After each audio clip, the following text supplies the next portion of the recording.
దేవుని పరిశుద్ధ నామమునకు స్తుతి స్తోత్రములు మహిమ ఘనత ప్రభావములు యుగయుగములకును ఇప్పుడును ఎల్లప్పుడును సదా కలుగునుగాక. ఆమెన్. హల్లెలూయా.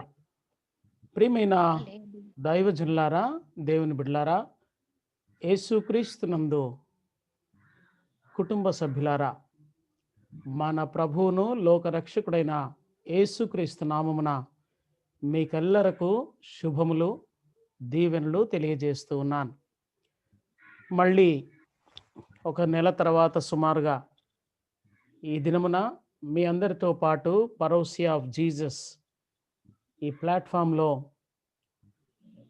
ఈ కుటుంబ సభ్యులతో కలిసి చక్కని ఆరాధనలో, మంచి వాగ్దానములలో పాలు పొంది మీ అందరితో దేవుని వాక్యాన్ని పంచుకోవడానికి దేవుడు నాకు ఇచ్చిన ఈ శ్రేష్టమైన అవకాశమును బట్టి దేవుని స్తుతిస్తూ ఉన్నాను. అలాగే మధురమైన కంఠంతో, అద్భుతమైన శృతితో, అపశృతి లేని చక్కని స్వరంతో ఆరాధన జరిగించిన జోసెఫ్ ఎల్లా గారికి ప్రత్యేకమైన వందనాలు చెల్లిస్తున్నాను. ఇంత చక్కని స్వరము మన తెలుగు ప్రేక్షకులకు అందలేదు ఇన్నాళ్ళు ఎందుకో. అయినా ఈ పరోసియ ద్వారా ఆ స్వరాన్ని వినగలుగుతూ ఆ స్వరంతో పాటు దేవుని ఆరాధించగలుగుటకు నాకును ఈ దేవుడు ఇచ్చిన అవకాశాన్ని బట్టి దేవుని స్తుతిస్తూ ఆరాధిస్తూ ఉన్నాను. ప్రియులరా, మనం ఈ దినమున ద మిస్టరీస్ ఆఫ్ క్రిస్మస్లో దాగిన మర్మములు అనే అంశాన్ని ధ్యానం చేస్తున్నాం. సో యథావిధిగా నా ప్రసంగము కాస్త సాగదీసినట్టుగానే ఉంటుంది, అయినా కాస్త భరించాలని నేను మనవి చేస్తున్నాను. It is near to 8 o'clock now in India. So కొద్ది సమయము క్రిస్మస్లోని ప్రాముఖ్యమైన విషయాల్ని మీతో పంచుకుంటాను. సో ఈ దినమున మనము ముందుగా బైబిల్ గ్రంథంలోని యేసుక్రీస్తుని గురించిన ప్రవచనములను చూడబోతున్నాం. కొన్ని వాస్తవానికి మీతో పంచుకోవడానికి ఇతర మత గ్రంథాల్లో కూడా యేసును గురించి, యేసు జన్మను గురించి ఉన్న ప్రవచనాలు మీతో పంచుకోవాలని ఆశ ఉంది. కానీ ఇందులో పాల్పొందుతున్న వారందరూ క్రైస్తవులే అని పూర్తి ధీమాతో, నమ్మకంతో ఆధ్యాత్మిక పాఠము అందించడం ముఖ్యం గనక వాటిని నేను అన్నిటినీ చూపించలేకపోతున్నాను. కాకపోతే 1-2 తప్పనిసరిగా సందర్భాన్ని బట్టి మీతో ప్రస్తావిస్తాను. ప్రియులరా, బైబిల్ గ్రంథంలో యేసుక్రీస్తు జననమును గురించి ప్రాముఖ్యంగా మనము కొన్ని ప్రవచనాలు, అవి ఆధ్యాత్మిక దృష్టితో అలంకార భాషలో చెప్పబడినవి ఉన్నాయి. డైరెక్ట్ స్టేట్మెంటు 1-2 చోట్ల ఉంది, కానీ అలంకార భాషతో ప్రవచనాలన్నీ చెప్పబడ్డాయి. అందులో మొట్టమొదటి ప్రవచనము యేసు ప్రభువుని గురించి మనము ఆదికాండము 3వ అధ్యాయము 15వ వచనంలో చూస్తాం. అక్కడ ఏముందంటే, సర్పముతో దేవుడు ఆదాము హవ్వలను పాపములో పడవేసిన కారణాన దేవుని శాపములో భాగంగా ఒక ప్రవచనాన్ని దేవుడు చెబుతున్నాడు.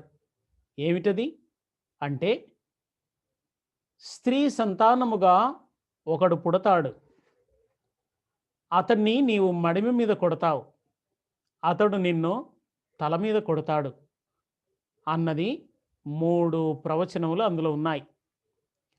స్త్రీ సంతానముగా ఒకడు పుట్టడం, అతన్ని మడిమ మీద సర్పం అనబడుతున్న సాతానుడు కొట్టడం, అతడు సర్పం యొక్క తలను చితగొట్టడం.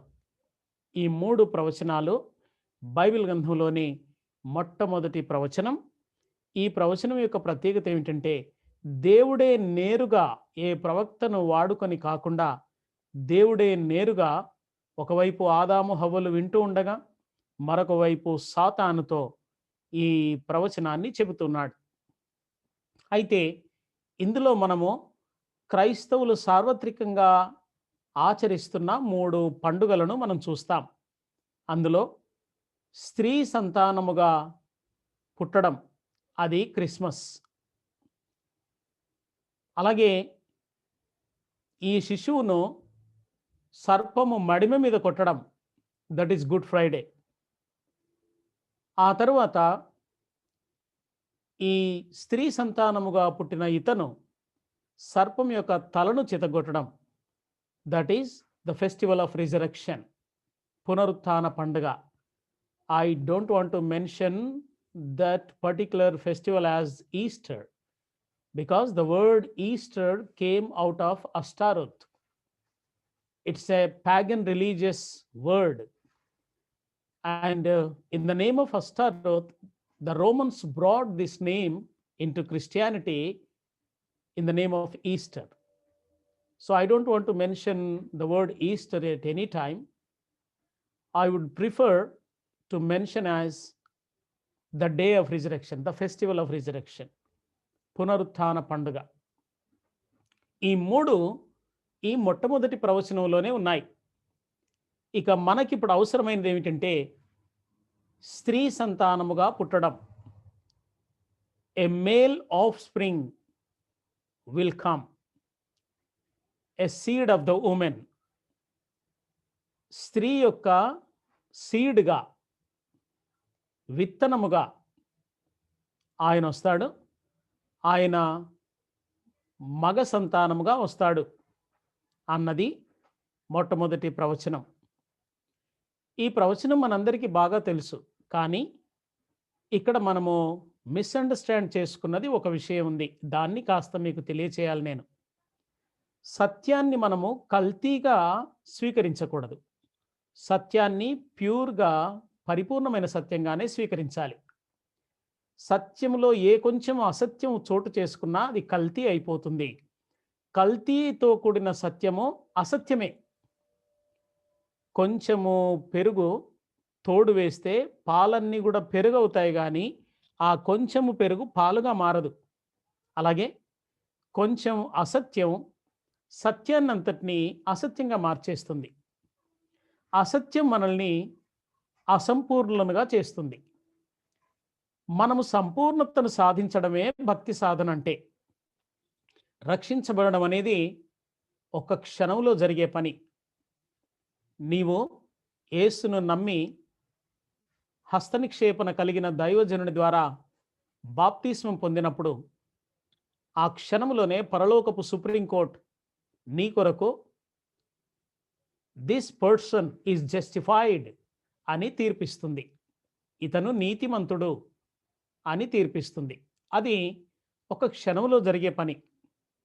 కానీ మనము శాంక్టిఫికేషన్ ప్రాసెస్ ఉందే, పరిశుద్ధపరచబడుతూ ఉండే ప్రాసెస్ ఏదైతే ఉందో, it is a full life time.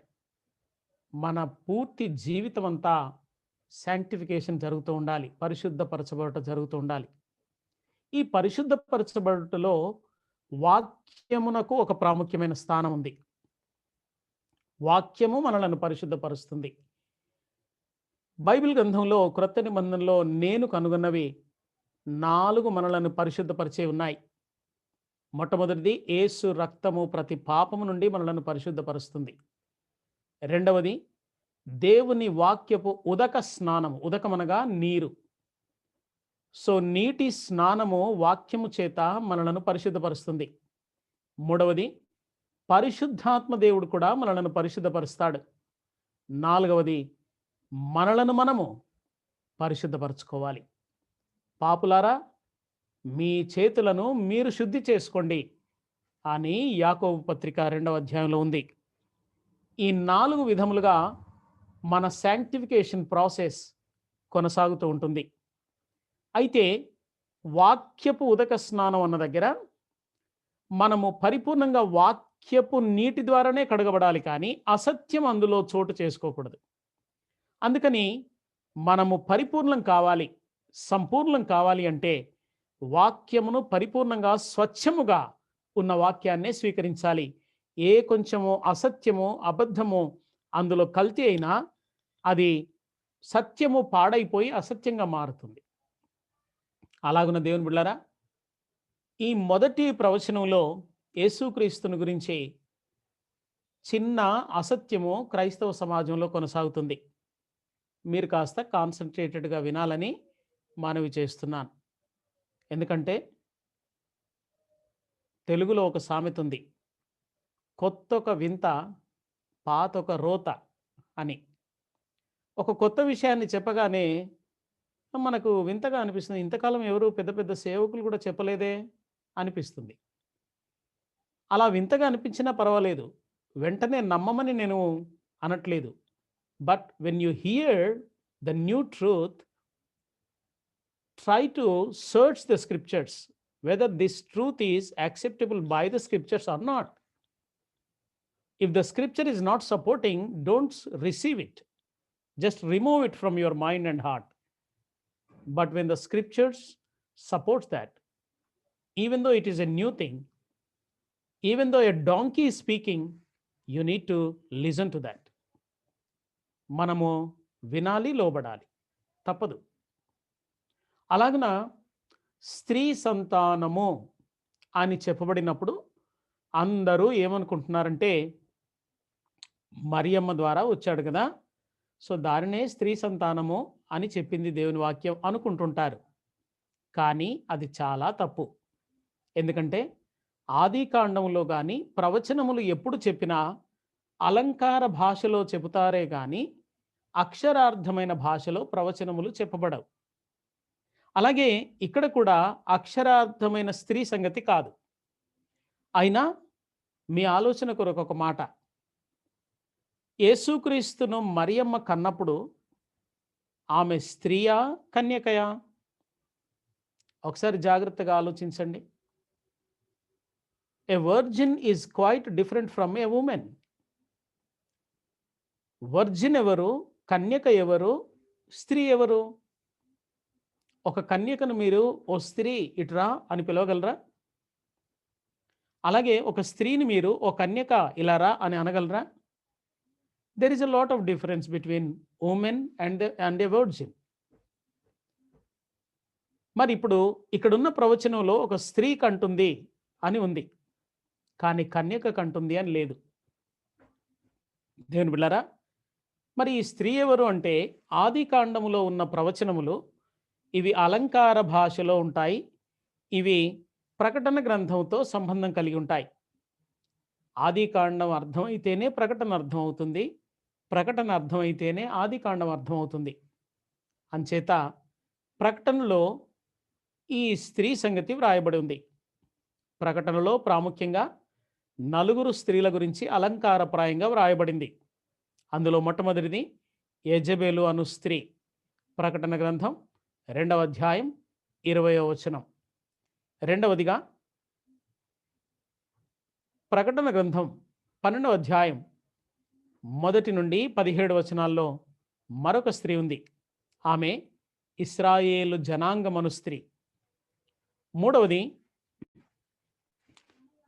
ప్రకటన గ్రంథం 17వ అధ్యాయం 18వ అధ్యాయం.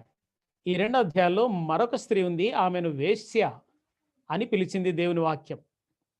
ఈ వేశ్య ఎవరు అంటే మహాబబులోను వేశ్య. ఈమె అక్షరార్థమైన స్త్రీ కాదు. మహాబబులోను మతము రాజకీయ వ్యవస్థను కలిపి ఒక వేశ్యగా పిలిచాడు. అలాగే 4వ స్త్రీ, ఈమె స్త్రీ కాదు, కన్యక.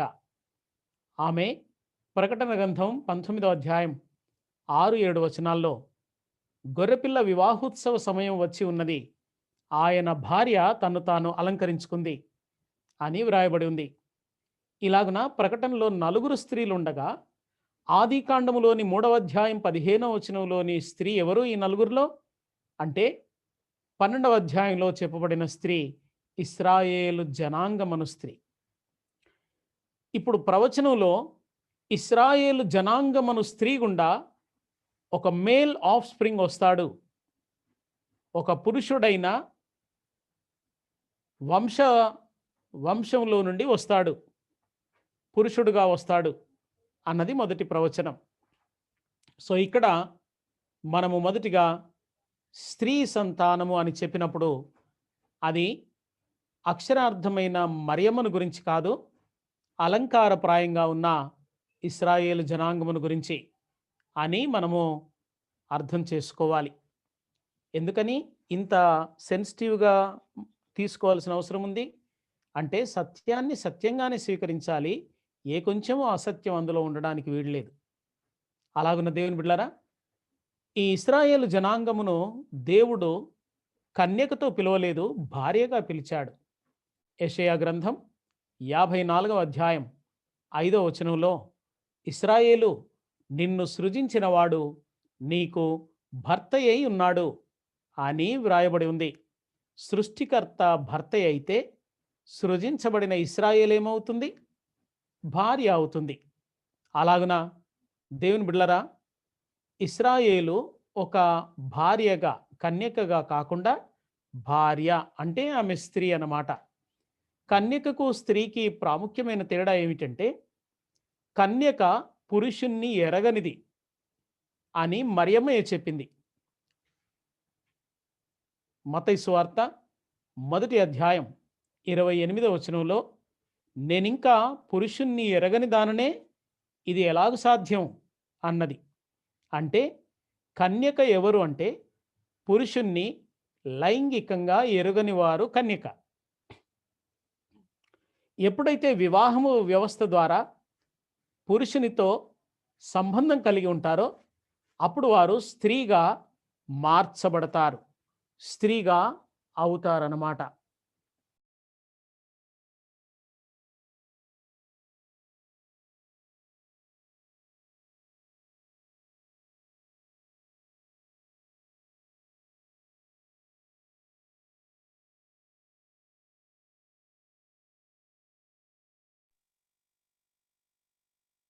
పాస్టర్ గారు అన్మ్యూట్ చేసుకోరండి, వినపడట్లేదు.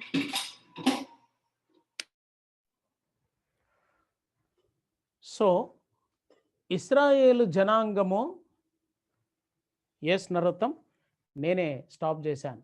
ఇక్కడ పక్కలో కొంచెం డిస్టర్బెన్స్ వస్తుంటే స్టాప్ చేసి ఆ డిస్టర్బెన్స్ వాళ్ళకు వద్దని చెప్పి వచ్చాను, అంతే. సారీ. సో స్త్రీ సంతానము అని చెప్పినప్పుడు ఇశ్రాయేలు వంశము నుండి వస్తాడు అని దేవుడు చెబుతున్నాడు అనమాట. ఇక మనకు మిగతా రెండు, సర్పము ఆ శిశువును, మేల్ శిశువును కాటు వేయడం అంటే గుడ్ ఫ్రైడే నాడు సర్పము అటు రోమన్ ప్రభుత్వం ద్వారా పొలిటికల్గా, యూదా మత ప్రధాన యాజకులు, శాస్త్రులు, పరిచయుల ద్వారా మతపరంగా 2 కోరలతో కాటు వేశాడు. ఆ 2 కోరలు ఒకవైపు రాజకీయపు కోర, మరొక వైపు మతపరమైన కోర. ఈ రోమన్ ప్రభుత్వము రాజకీయంగా, యూదా మతము మతపరంగా, ఈ 2 కోరలతో సాతానుడు కాటు వేశాడు. కాటు వేయగా యేసు ప్రభు శిలువ మీద చనిపోవాల్సి వచ్చింది.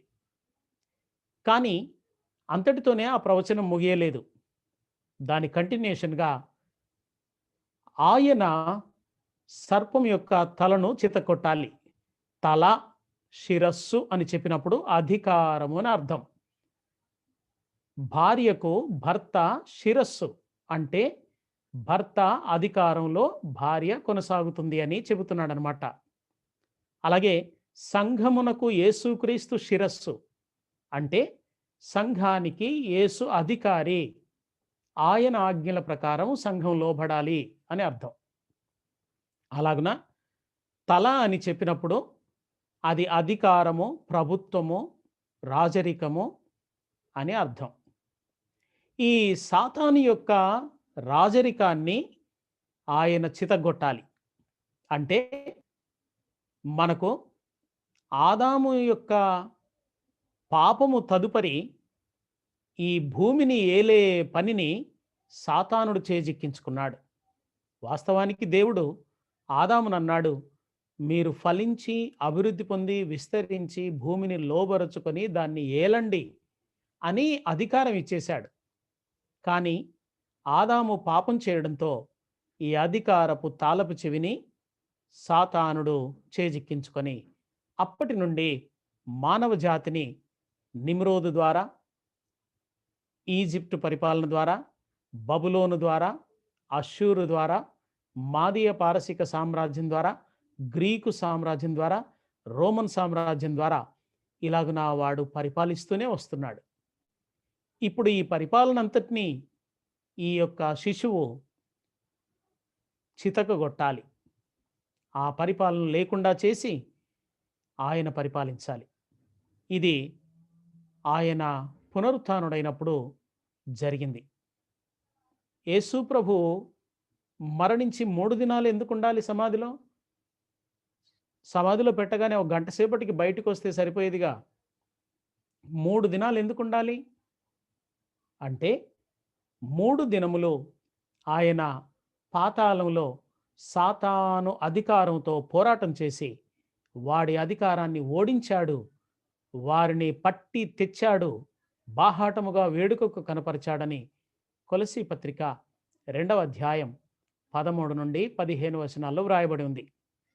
సో పాతాళంలో 3 దినాలు ఎందుకు అంటే యేసుక్రీస్తు జీవిత విధానాన్ని మనం ఆలోచిస్తే 30 సంవత్సరాలు పర్సనల్ లైఫ్, 3 సంవత్సరాలు మినిస్టీరియల్ లైఫ్, పబ్లిక్ లైఫ్, 3 దినములు పాతాళములో యుద్ధం, అలాగున 40 దినములు ఆయన భూమి మీద మహిమ దేహంతో సంచరించడం. ఇది టోటల్గా యేసు ప్రభు జీవితంలోని మనం డివైడ్ చేయగలిగిన 4 భాగాలు. అలాగున 3 దినములు ఎందుకున్నాడు అంటే 3 సంవత్సరములు భూమి మీద సేవ చేశాడు, 3 దినములు ఆయన పాతాళంలో యుద్ధం చేశాడు, సాతాను యొక్క అధికారాన్ని ఓడించాడు. సాతాను అధికారంలో ఉన్నది ఒకటి ఏమిటంటే మరణం. మరణం యొక్క అధికారం నుండి మనలను విడిపించడానికే ఆయన వచ్చాడు. అంటే ఆయన మరణం యొక్క అధికారిని వెళ్ళి నోరు మోయించాడు. ప్రకటన గ్రంథం 1వ అధ్యాయం 18వ వచనంలో ఇలాగుంది, ఇదిగో నేను మృతుడనై ఉన్నాను గాని యుగయుగములకు సజీవుడనై ఉన్నాను, మరియు మరణం యొక్కయు పాతాళ లోకం యొక్కయు తాళపు చెవులు నా వశంలో ఉన్నాయి అన్నాడు. తాళపు చెవులు ఉన్నాయంటే తాళం పడింది అని అర్థం. దేనికట? మరణపు లోకానికి తాళం పడింది, పాతాళ లోకానికి తాళం పడింది. ఆ 2 తాళపు చెవులు యేసు ప్రభు దగ్గర ఉన్నాయి. అంటే అర్థం ఏంటంటే మరణాన్ని మరణింపజేసిన వాడు యేసుక్రీస్తు ప్రభు, పాతాళమును నోరు మూసివేసిన వాడు యేసుక్రీస్తు ప్రభు. అందుకని విశ్వాసికి ఇప్పుడు మరణం లేదు, పాతాళము లేదు. మరేముంది అంటే తెస్సలోనికలకు రాసిన 1వ పత్రిక 4వ అధ్యాయం 13 నుండి 16 వచనాల్లో విశ్వాసికి నిద్ర అని చెప్పబడింది. సహోదరులారా, నిద్రించుచున్న వారిని గురించి మీకు తెలియకుండా నాకు ఇష్టం లేదు. అంటే మంచం మీద పడుకుంటున్న వాళ్ళ సంగతి కాదు. ఈ లోకమును విడిచిన విశ్వాసుల పరిస్థితి ఎలాగుంది అంటే పరదైసులో వాళ్ళు నిద్రిస్తూ ఉన్నారు, విశ్రాంతి తీసుకుంటున్నారు. కనుక విశ్వాసికి మరణం అన్నది లేదు, అవిశ్వాసికి మరణం యొక్క అధికారం కిందే ఉన్నాడు, మరణిస్తున్నాడు, మరణపు లోకమైన పాతాళానికి వెళ్తున్నాడు, నిత్య మరణమైన నరకానికి వెళ్తున్నాడు. కానీ విశ్వాసికి మరణము తప్పి నిద్రగా మారింది, విశ్రాంతిగా మారింది, పాతాళపు నోరు మూసివేయబడింది, మరణపు నోరు మూసివేయబడింది, నరకపు నోరు మూసివేయబడింది మన పక్షంగా. అలాగున యేసుక్రీస్తు ప్రభు ఈ యొక్క పునరుత్థాన పండుగ ద్వారా సాతాను యొక్క తలను చితగొట్టాడు. మరి తలను చితగొడితే వాడు ఇంకా మన మీద పనిచేస్తున్నాడు కదా అన్న ప్రశ్న వస్తుంది చాలామందికి.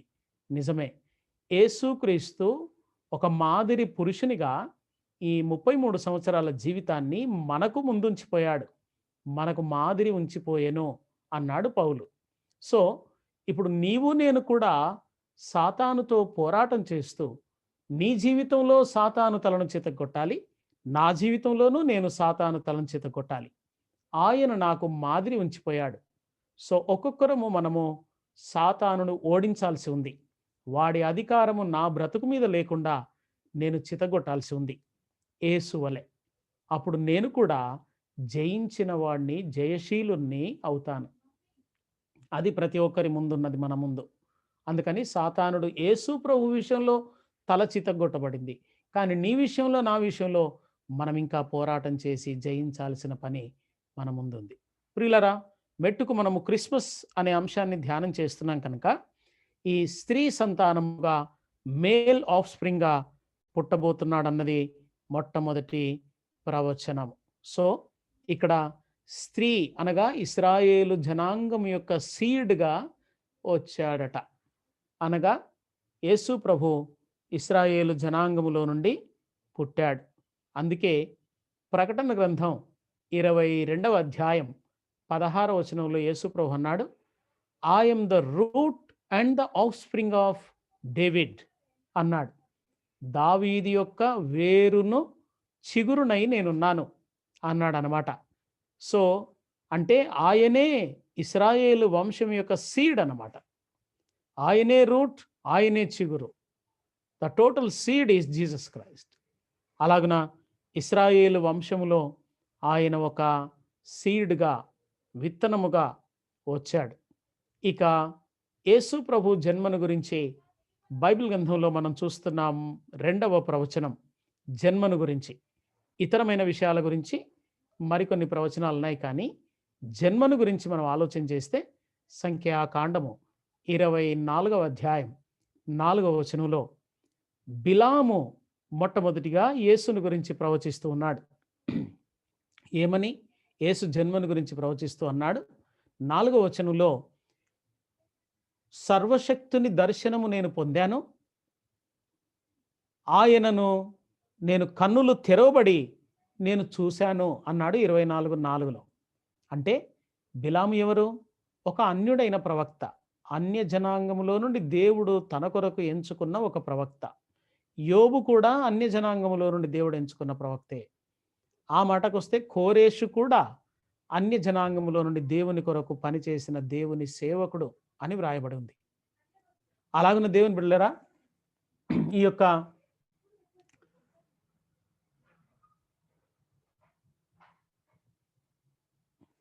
బిలాము మొట్టమొదటిగా నా కన్నులు తెరవబడగా నేను ఆల్మైటీని గురించిన దర్శనం పొందాను, సర్వశక్తిని గురించిన దర్శనం నాకు కలిగింది అని 4వ వచనంలో చెప్పాడు. దాని తర్వాత అదే కంటిన్యూషన్గా బిలాము చెబుతూ 24:17లో అన్నాడు, 24:17లో అన్నాడు, I see him but not now.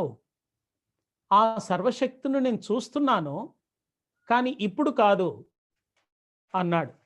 ప్రస్తుతమున నున్నట్టు కాదు అని తెలుగు బైబిల్లో రాశారు. అలాగే I behold him but not near to me. నాకు సమీపంగా కూడా ఆయన లేడు. నాకు కనబడుతున్నాడు, కానీ కాలములో ఇప్పుడు ఆయన లేడు. కాలంలో ఆయన నాకు సమీపంగా లేడు, నాకు దగ్గరగా లేడు. అలాగే నాకు కాలంలో దూరముగా కనబడుతున్నాడు. ప్రస్తుతమున లేడు, కాలంలో చాలా దూరంలో కనబడుతున్నాడు.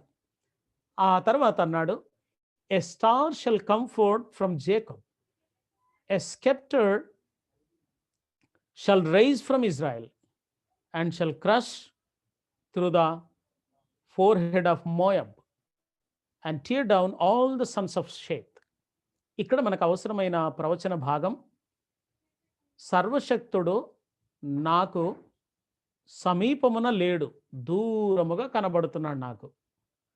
అలాగే కాలంలో కూడా నాకు దగ్గరగా, అంటే నా తరంలో ఇప్పుడప్పుడే వచ్చేటట్టుగా లేడు ఆయన, కాస్త దూరముగా కనబడుతున్నాడు కాలంలో. మరి ఆయన్ని ఎలా గుర్తించాలి? ఇప్పుడు లేడు, ప్రస్తుతం లేడు అంటున్నావు, కాలంలో చాలా దూరముగా కనబడుతున్నాడు అంటున్నావు, మరి ఎలా గుర్తించాలయ్యా అని బిలామును అడిగితే ఆయన అంటాడు, యాకోబులో ఒక నక్షత్రం ఉదయిస్తుంది, రాజదండము ఇశ్రాయేల్లో లేస్తుంది, దాన్ని బట్టి మీరు ఆ సర్వశక్తిని తెలుసుకోండి అని ప్రవచించాడు. అలాగున నక్షత్రము యాకోబులో ఉదయిస్తుందన్న మాటకు చాలామంది ఈ జ్ఞానులు చూసిన నక్షత్రం అనుకుంటారు. చాలా తప్పు. యేసు ప్రభువే ఒక నక్షత్రం. జ్ఞానులు చూసిన నక్షత్రం కాదు. యేసు ప్రభువునే ఒక నక్షత్రముగా మాట్లాడుతున్నాడు. ఎందుకంటే ప్రకటన గ్రంథం 22వ అధ్యాయం 16వ వచనంలో, నేను దావీదు యొక్క వేరు చిగురును సంతానమును వేకువ చుక్కనై ఉన్నాను. ఐఎమ్ ద మార్నింగ్ స్టార్ అన్నాడు యేసు ప్రభు. సో ఈ మార్నింగ్ స్టార్ అని చెప్పబడుతున్న యేసు ప్రభు ఎక్కడ వస్తాడు, ఏ వంశంలో వస్తాడంటే ఫ్రమ్ జేకోబ్. యాకోబుకి మరొక పేరు ఇశ్రాయేలు అని బైబిల్ను కనీస పరిచయం ఉన్న వాళ్ళందరికీ బాగా తెలుసు. సో ఇశ్రాయేల్లో నుండి ఈ నక్షత్రం అనబడుతున్నవాడు ఉదయిస్తాడు అని చెప్పాడు. పరిపాలన చేసే రాజదండం, రాజదండం అంటే పరిపాలన అధికారం అని అర్థం. పరిపాలన చేసేవాడు, ఈ లోకమంతటినీ విశ్వాన్ని పరిపాలన చేసేవాడు ఎక్కడి నుండి వస్తాడు, ఎక్కడి నుండి వస్తాడంటే ఇశ్రాయేల్లో నుండే లేస్తాడు అన్నాడనమాట. ఇది యేసు ప్రభు ఈ లోకంలో పుట్టబోతున్నది. అలాగే 1000 ఏళ్ల పరిపాలన పరిపాలించబోతుంది, విశ్వాన్ని పరిపాలించబోతుంది. మొదటి line a star shall come forth from Jacob అన్నదేమో యేసు ప్రభు పుట్టుకను గురించి, a sceptre shall rise from Israel అన్నదేమో యేసు ప్రభు 1000 ఏళ్ల విశ్వ పరిపాలన గురించి. అలాగున బిలాము ప్రవచనము రెండవదిగా మనం చూస్తున్నాం. ఇక తర్వాత ఇంతకు ముందు మనం చూసినట్టుగా a bright morning star, I'm the route and the descendant of David, the bright morning star అని చెప్పుకున్నాడు కదా యేసు ప్రభు. ఈ నక్షత్రాన్ని గురించి బిలాము ప్రవచించాడే కానీ జ్ఞానులు చూసిన నక్షత్రం గురించి కాదు. ఎందుకంటే జ్ఞానులు చూసిన నక్షత్రము తూర్పున ఉదయించింది, కానీ భూమికి మధ్యలో ఇశ్రాయేల్ దేశం ఉంది. భూమికి మధ్యలో ఉదయించలేదు, అది తూర్పు దిక్కున ఉదయించి భూమధ్యపురమైన ఇశ్రాయేలు బెత్లెహేముకు నడిపించింది. అది అంటే తూర్పున ఉదయించి భూమికి సెంటర్లోనికి అది నడుచుకుంటూ వచ్చింది, మూవ్ అవుతూ వచ్చింది.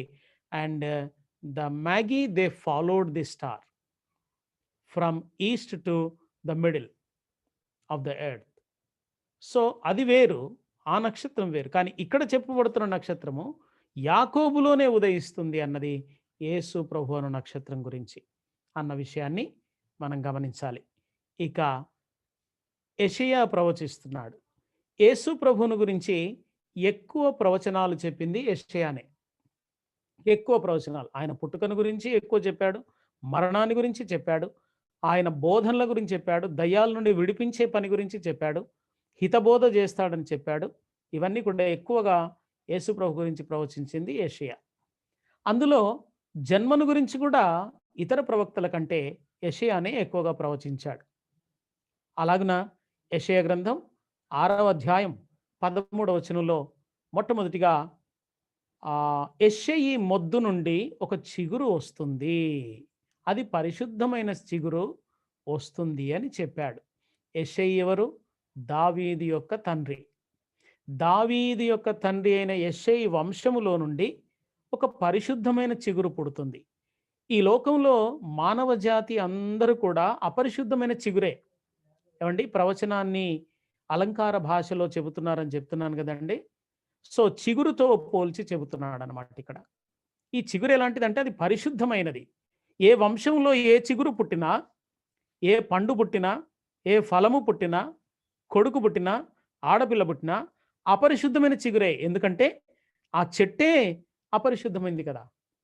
కానీ ఇక్కడ అపరిశుద్ధమైన యెషయి చెట్టు నుండి పరిశుద్ధమైన చిగురు ఒకటి పుడుతుంది అని చెప్పాడనమాట. అలాగున ఆ పరిశుద్ధమైన చిగురు ప్రపంచం అందరిలో కూడా యేసు ప్రభువే. కనుక ఆ యూదులకు ఈ పరిశుద్ధమైన చిగురు ఎవరై ఉంటారు, మెస్సయా అయి ఉంటాడు అంటూ ఎదురు చూశారు. ఇక రెండవ ప్రవచనం 11వ అధ్యాయం 1వ వచనంలో ఏమన్నాడంటే, there shall come forth a shoot from the stump of Jesse and a branch from his roots shall bear fruit. నరికివేయబడిన యెషయి మొద్దు నుండి ఒక చిగురు పుడుతుంది అని ఉందన్నమాట. అక్కడేమో 6వ అధ్యాయం 13వ వచనంలోనేమో పరిశుద్ధమైన చిగురు అన్నాడు, అది యెషయి వంశంలో నుండి పుడుతుందని ఇక్కడ చెప్పాడు. ఇక మనకు మరికొన్ని వచనాలు తెలుసు యెషయావి, అవి కూడా చూపిస్తాను. ఇక ఇర్మియా కూడా ప్రవచిస్తూ ఉన్నాడు యేసుక్రీస్తు జన్మను గురించి. ఇర్మియా గ్రంథం 23వ అధ్యాయం 5వ వచనంలో, the days are coming declares the Lord, when I will rise up for David a righteous branch, a king who will reign wisely and do what is just and right in the land. ఇక్కడ యెహోవా దేవుడు చెబుతున్నాడంటూ ఇర్మియా ప్రవచిస్తున్నాడు, I will rise up for a David a righteous branch, నీతిమంతుడైన కొమ్మను నేను దావీదులో నుండి తీసుకొస్తాను. నీతిమంతుడు అయిన కొమ్మను. అలాగే ఆ కొమ్మ ఎవరు? నీతిమంతుడే కాదు, ఆయన రాజుగా ఉండి జ్ఞానముతో ఆయన పరిపాలన చేస్తాడు ఈ భూమిని అన్నాడు. ఇందులో కూడా మళ్ళీ 2 ప్రవచనాలు యేసు ప్రభు గురించి. మొదటిదేమో దావీదులో నుండి ఒక నీతివంతమైన కొమ్మ తీసుకొని వస్తాను నేను, అది యేసు ప్రభు జన్మను గురించి.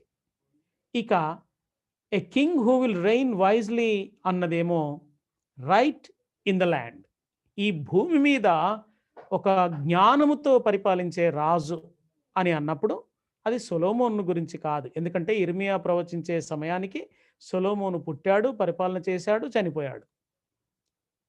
మరి ఎవరి గురించి అంటే యేసును గురించి. యేసు ప్రభు ఈ భూమి మీద, ఇశ్రాయేలు దేశంలో ఏలాడు సొలొమోను, కానీ పూర్తిగా భూమి అంతటిని ఏలుతాడు ఈ కింగ్ అంటూ ప్రవచనం చెప్పాడు. అది 1000 ఏళ్ల పరిపాలన గురించి. అలాగున దేవుని బిడ్డలారా, ఇర్మియా ప్రవచించాడు. ఇక యెషయా ప్రవచించిన మరొక ప్రవచనం ఈ ఈ బ్రాంచ్ గురించి లేక కొమ్మను గురించి. 4వ అధ్యాయం 2వ వచనంలో యెషయా చెబుతూ అన్నాడు, on that day the branch of the Lord will be beautiful and glorious. ఏ దినము గురించి? 1000 ఏళ్ల పరిపాలన గురించి. ఇది ఎవరట? బ్యూటిఫుల్ అండ్ గ్లోరియస్, అందంగాను మహిమకరంగాను ఉండే బ్రాంచ్ ఎవరట? ఈ బ్రాంచ్ ఆఫ్ ద లార్డ్ అన్నాడు. ఇంతకు ముందేమో బ్రాంచ్ ఆఫ్ జెస్సీ అన్నాడు, ఇంతకుముందు బ్రాంచ్ ఆఫ్ డేవిడ్ అన్నాడు. కానీ ఇక్కడ బ్రాంచ్ ఆఫ్ ద లార్డ్, దేవునిలో నుండి వచ్చిన ఒక కొమ్మ. దైవత్వంలో 3 ఉండగా ఒక కొమ్మ యేసుక్రీస్తు ప్రభు. సో యేసు అను కొమ్మ, ప్రభు యొక్క కొమ్మ, ఒక దినమున ఆయన మొదటి రాకడలో వ్యసనాక్రాంతుడుగా వచ్చాడు, కానీ ఈ 2వ రాకడలో బ్యూటిఫుల్ అండ్ గ్లోరియస్, మహిమతో రాబోతున్నాడు. ఇక 10,000 మందిలో కూడా అతి సుందరుడుగా ఉండబోతున్నాడు ఈ భూమి మీద. దేవునికి స్తోత్రం కలుగునగాక. సో ఇక్కడ మనం గమనించాల్సిన మాట, a branch of the lord.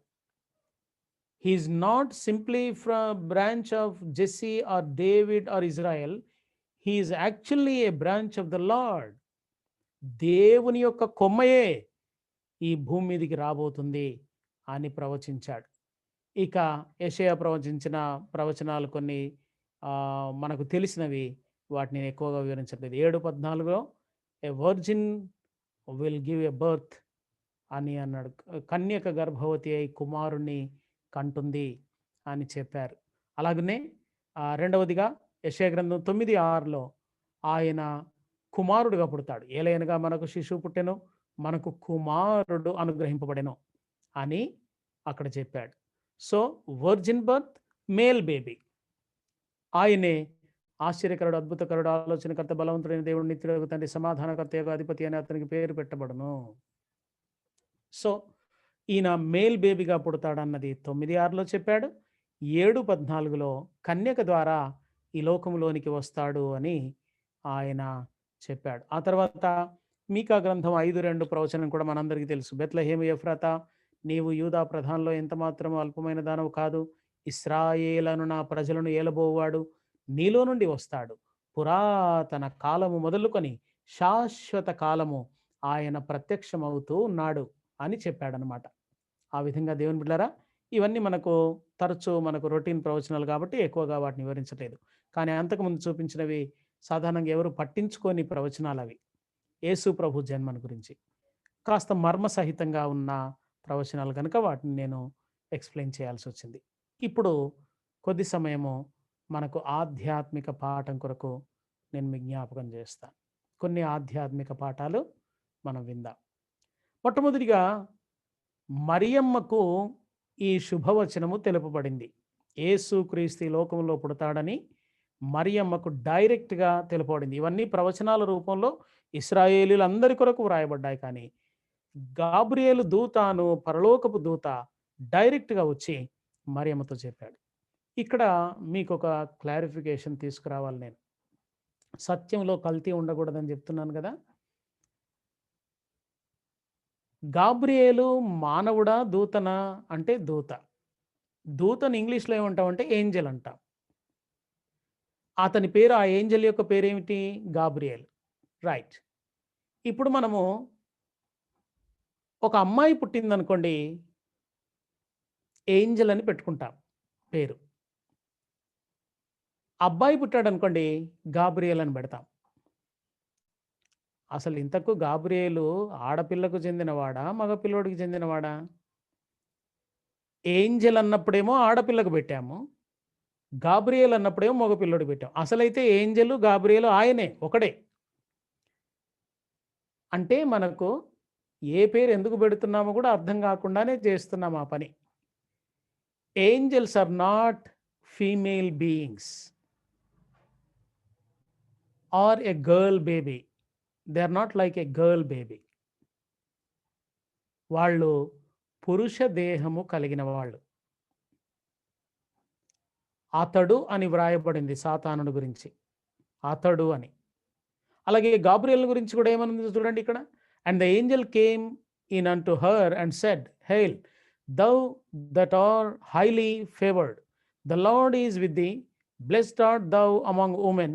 And when she saw him, she was troubled at his saying. When she saw him, when she saw her కాదు, when she saw him, king James version అండి ఇది. అలాగే she was troubled at his saying, not her saying. So ఇక్కడ దేవదూత ఎవరు అంటే పురుషుడే. కాబట్టి Angel అని ఎవరికి పెట్టాలి? ఇప్పుడు అబ్బాయిలకి పెట్టాలి. గాబ్రియేల్ అనే పేరు కూడా అబ్బాయిలకి పెట్టాలి. అమ్మాయిలకు ఇది వర్తించదు. సో ఈ రోజు నుండి ఏంజెల్ అని పిలవకండి అమ్మాయిలను.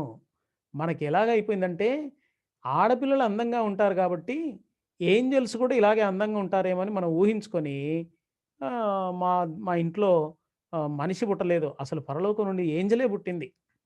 అలాగున దేవదూతలు ఏంజెల్ అనే పేరును ఆడపిల్లలకు తగిలించాం మనం. కానీ అది సరి అయిన విధానంలో మనం ఆలోచిస్తే మనం తప్పు చేశామని అర్థమవుతుంది.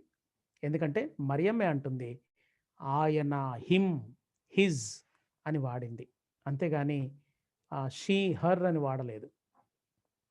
సో ఇక్కడ అది మనం కరెక్షన్ చేసుకోవాలి దయచేసి. ఆ తర్వాత మరియమ్మ యొక్క క్రిస్మస్ ఏమిటి అంటే ఆమె మొట్టమొదట సువర్తమానమును విన్నది. ఆ తర్వాత ఆమెను గురించి గాబ్రియేల్ ఏమంటున్నాడంటే పరలోకము నీ గురించి ఏమనుకుంటుందో తెలుసా? దౌ ఆర్ట్ హైలీ ఫేవర్డ్. నీవు దేవుని పరలోకము నుండి దయను పొందిన దానవు, దయాప్రాప్తురాలా అన్నాడు కదా. సో మరియ యొక్క క్రిస్మస్లో మొట్టమొదటిది ఆమె దేవుని నుండి దయను పొందింది. దేవుని బిడ్డలారా, మనము క్రిస్మస్ పేరిట ఎన్నో ఆడంబరాలు, ఎన్నో కార్యములు, ఏమండి, భోజనాలు, వస్త్రాలు, రంగులు, లైట్లు, ఇవన్నీ చేస్తున్నాం. ఇవన్నీ తప్పు కాదు, పాపము కాదు. ఇవి చేయడం నేరం ఏమి, దేవుడు నేరంగా ఏమి పరిగణించడు. ఇవి చేయాలి చేయొద్దన్న ఆజ్ఞ కూడా లేదు. ఆజ్ఞాతిక్రమమే పాపం. ఆజ్ఞ లేనప్పుడు అది పాపం కాదు. అవన్నీ చేసుకోండి, సంతోషమే. కానీ ఉండాల్సింది మొట్టమొదట దేవుని దయను పొందిన స్థితి. మరియమ్మ యొక్క క్రిస్మస్లో మొట్టమొదటిది she was highly favoured from heaven, not from earth. దయ దేవుని నుండి, పరలోకము నుండి పొందింది ఆమె దయ. ఆ సర్టిఫికెట్ పొందింది. మనము సాధారణంగా ఊహించవచ్చు ఏమిటంటే ఈమె ఎప్పుడైతే ప్రెగ్నెంట్ అయిందని సమాజానికి తెలిసిందో ఆమెను ఎంతో నిందించుంటారు సమాజం అంతా కూడా. ఆ యోసేపు అనే పిల్లాడితో ఎంగేజ్మెంట్ అయింది, ఇంకా పెళ్లి కాలేదు, ఈమె ఇప్పుడే ప్రెగ్నెంట్ అంట. ఇస్రాయేళ్లలో ఎంగేజ్మెంట్ తర్వాత ప్రెగ్నెంట్ అయింది అంటే ఆ అబ్బాయో అమ్మాయో పాపం చేశారని అర్థం. పాపం చేస్తే వాళ్ళ రాళ్ళతో కొట్టొచ్చు. పెళ్లి కాకముందు లైంగిక సంబంధం కలిగి ఉంటే రాళ్ళతో కొట్టొచ్చు వాళ్ళని. అది యూదా మతం యొక్క ఆచారం ఈనాటికి. అందుకే ఎంగేజ్మెంట్ చేసి చాలా రోజులు వెయిట్ చేస్తారు. వీళ్ళు పరిశుద్ధంగా తమ జీవితాన్ని కాపాడుకుంటారా లేదా అనడానికి ఎంగేజ్మెంట్ ముందు చేసి పెళ్లిని కాస్త ఆలస్యం చేస్తుంటారు. మరి ఇప్పుడు ఈమె ఆల్రెడీ ప్రెగ్నెంట్ అయిపోయింది. ఇప్పుడు ఈమెను రాళ్ళతో కొట్టి చంపాలి. సమాజం ఆమెను ఎన్ని విధాలుగా నిందిస్తున్నారు. కానీ పరలోకము ఆమెను ఏమందో తెలుసా? ఆమె మీద నింద మోపలేదు. You are highly favoured by God and by heaven. నిజమైన క్రిస్మస్లో ఉండాల్సిన మొట్టమొదటిది దేవుని దయను పొందిన అనుభవం. దయాప్రాప్తురాలా అంటూ ఆయన అడ్రస్ చేయడమే ఈమెను దయాప్రాప్తురాలా అంటూ అడ్రస్ చేశాడు గాబ్రియేల్ దూత. సో క్రిస్మస్లో నీలో నాలో జరగాల్సింది దేవుని దయను పొందదగిన జీవిత విధానం ఉన్నదా? ఏమండి, 2 రోజుల క్రితం క్రిస్మస్ అంటూ ఆడంబరాలు చేశారు, ఎన్నెన్నో చేశారు. దేవుని కృప వల్ల ఇప్పుడు కరోనా ఎఫెక్ట్ ఉండడంతో అమెరికాలో చర్చీలకు డెకరేషన్లు, ఇళ్లకు డెకరేషన్లు చేసుకోలేదు. కానీ నేను అమెరికాకు 8 సార్లు వెళ్ళొచ్చాను. ఈ వెళ్ళొచ్చినప్పుడల్లా క్రిస్మస్ టైంలో అక్కడే ఉండేవాడిని. అంటే నవంబర్ నుంచి వాళ్ళు చేస్తారు అక్కడ క్రిస్మస్ ఆడంబరాలు. ఎన్ని కోట్ల డాలర్ల ఖర్చు. ఈ ఖర్చు పెట్టినందుకు తప్పనట్లేదు. కానీ దేవుని దయను పొందిన స్థితిలో ఆ క్రిస్మస్ జరిగిందా? దేవుని దయకు వెలుపల జరిగిందా? దేవుని దయకు వెలుపల జరిగితే అది లోక సంబంధమైన క్రిస్మస్. అది నువ్వు ఎంజాయ్ చేయడానికి పనికొచ్చే క్రిస్మసే కానీ దేవుడు సంతోషించగలిగిన క్రిస్మస్ కాదు. అది దేవుడు నీ బ్రతుకు పట్ల ఉద్దేశించిన పండుగ కాదు. సో మరియమ్మ దేవుని నుండి she was highly favoured by God. ఆ తర్వాత గాబ్రియేల్ దూత చెప్తున్నాడు, do not be afraid Mary, for you have found favoured with God. మళ్ళీ చెప్పాడు లూకా సువార్త 1:30లో, నీవు దేవుని నుండి కటాక్షం అని తెలుగులో తర్జుమా చేశారు. కటాక్షము కంటే దయ అన్నది చాలా పవర్ఫుల్ వర్డ్ అన్నమాట. కటాక్షం అనేది జాలికి సంబంధించిన మాట. జాలి కాదు, పాపం ఏదో అమ్మాయికి పెళ్లి కావట్లేదు, ఇలాగున్నైనా ఆమెను కొంచెం చూపిద్దామని. కటాక్షం కాదు, దయ. దయ. సో మన క్రిస్మస్ను ఆచరించకముందే మన జీవిత విధానము దేవుని దయను పొందగలిగిన విధానంలో దేవుని ఉగ్రత మన మీద రగులుకునే విధంగా మన బ్రతుకుండి క్రిస్మస్ అనే పండుగలోనికి వెళ్ళాము. మీ అందరికీ ఇందులో ఉన్న వాళ్ళకి సాధారణంగా తెలుసు ఏమిటంటే యేసు ప్రభు డిసెంబర్ 25 నాడు పుట్టలేదు. మరి ఎలా వచ్చింది అన్న ప్రశ్న వస్తుంది మళ్ళీ. ఎలా వచ్చిందంటే దాన్ని కూడా సాల్వ్ చేస్తాను.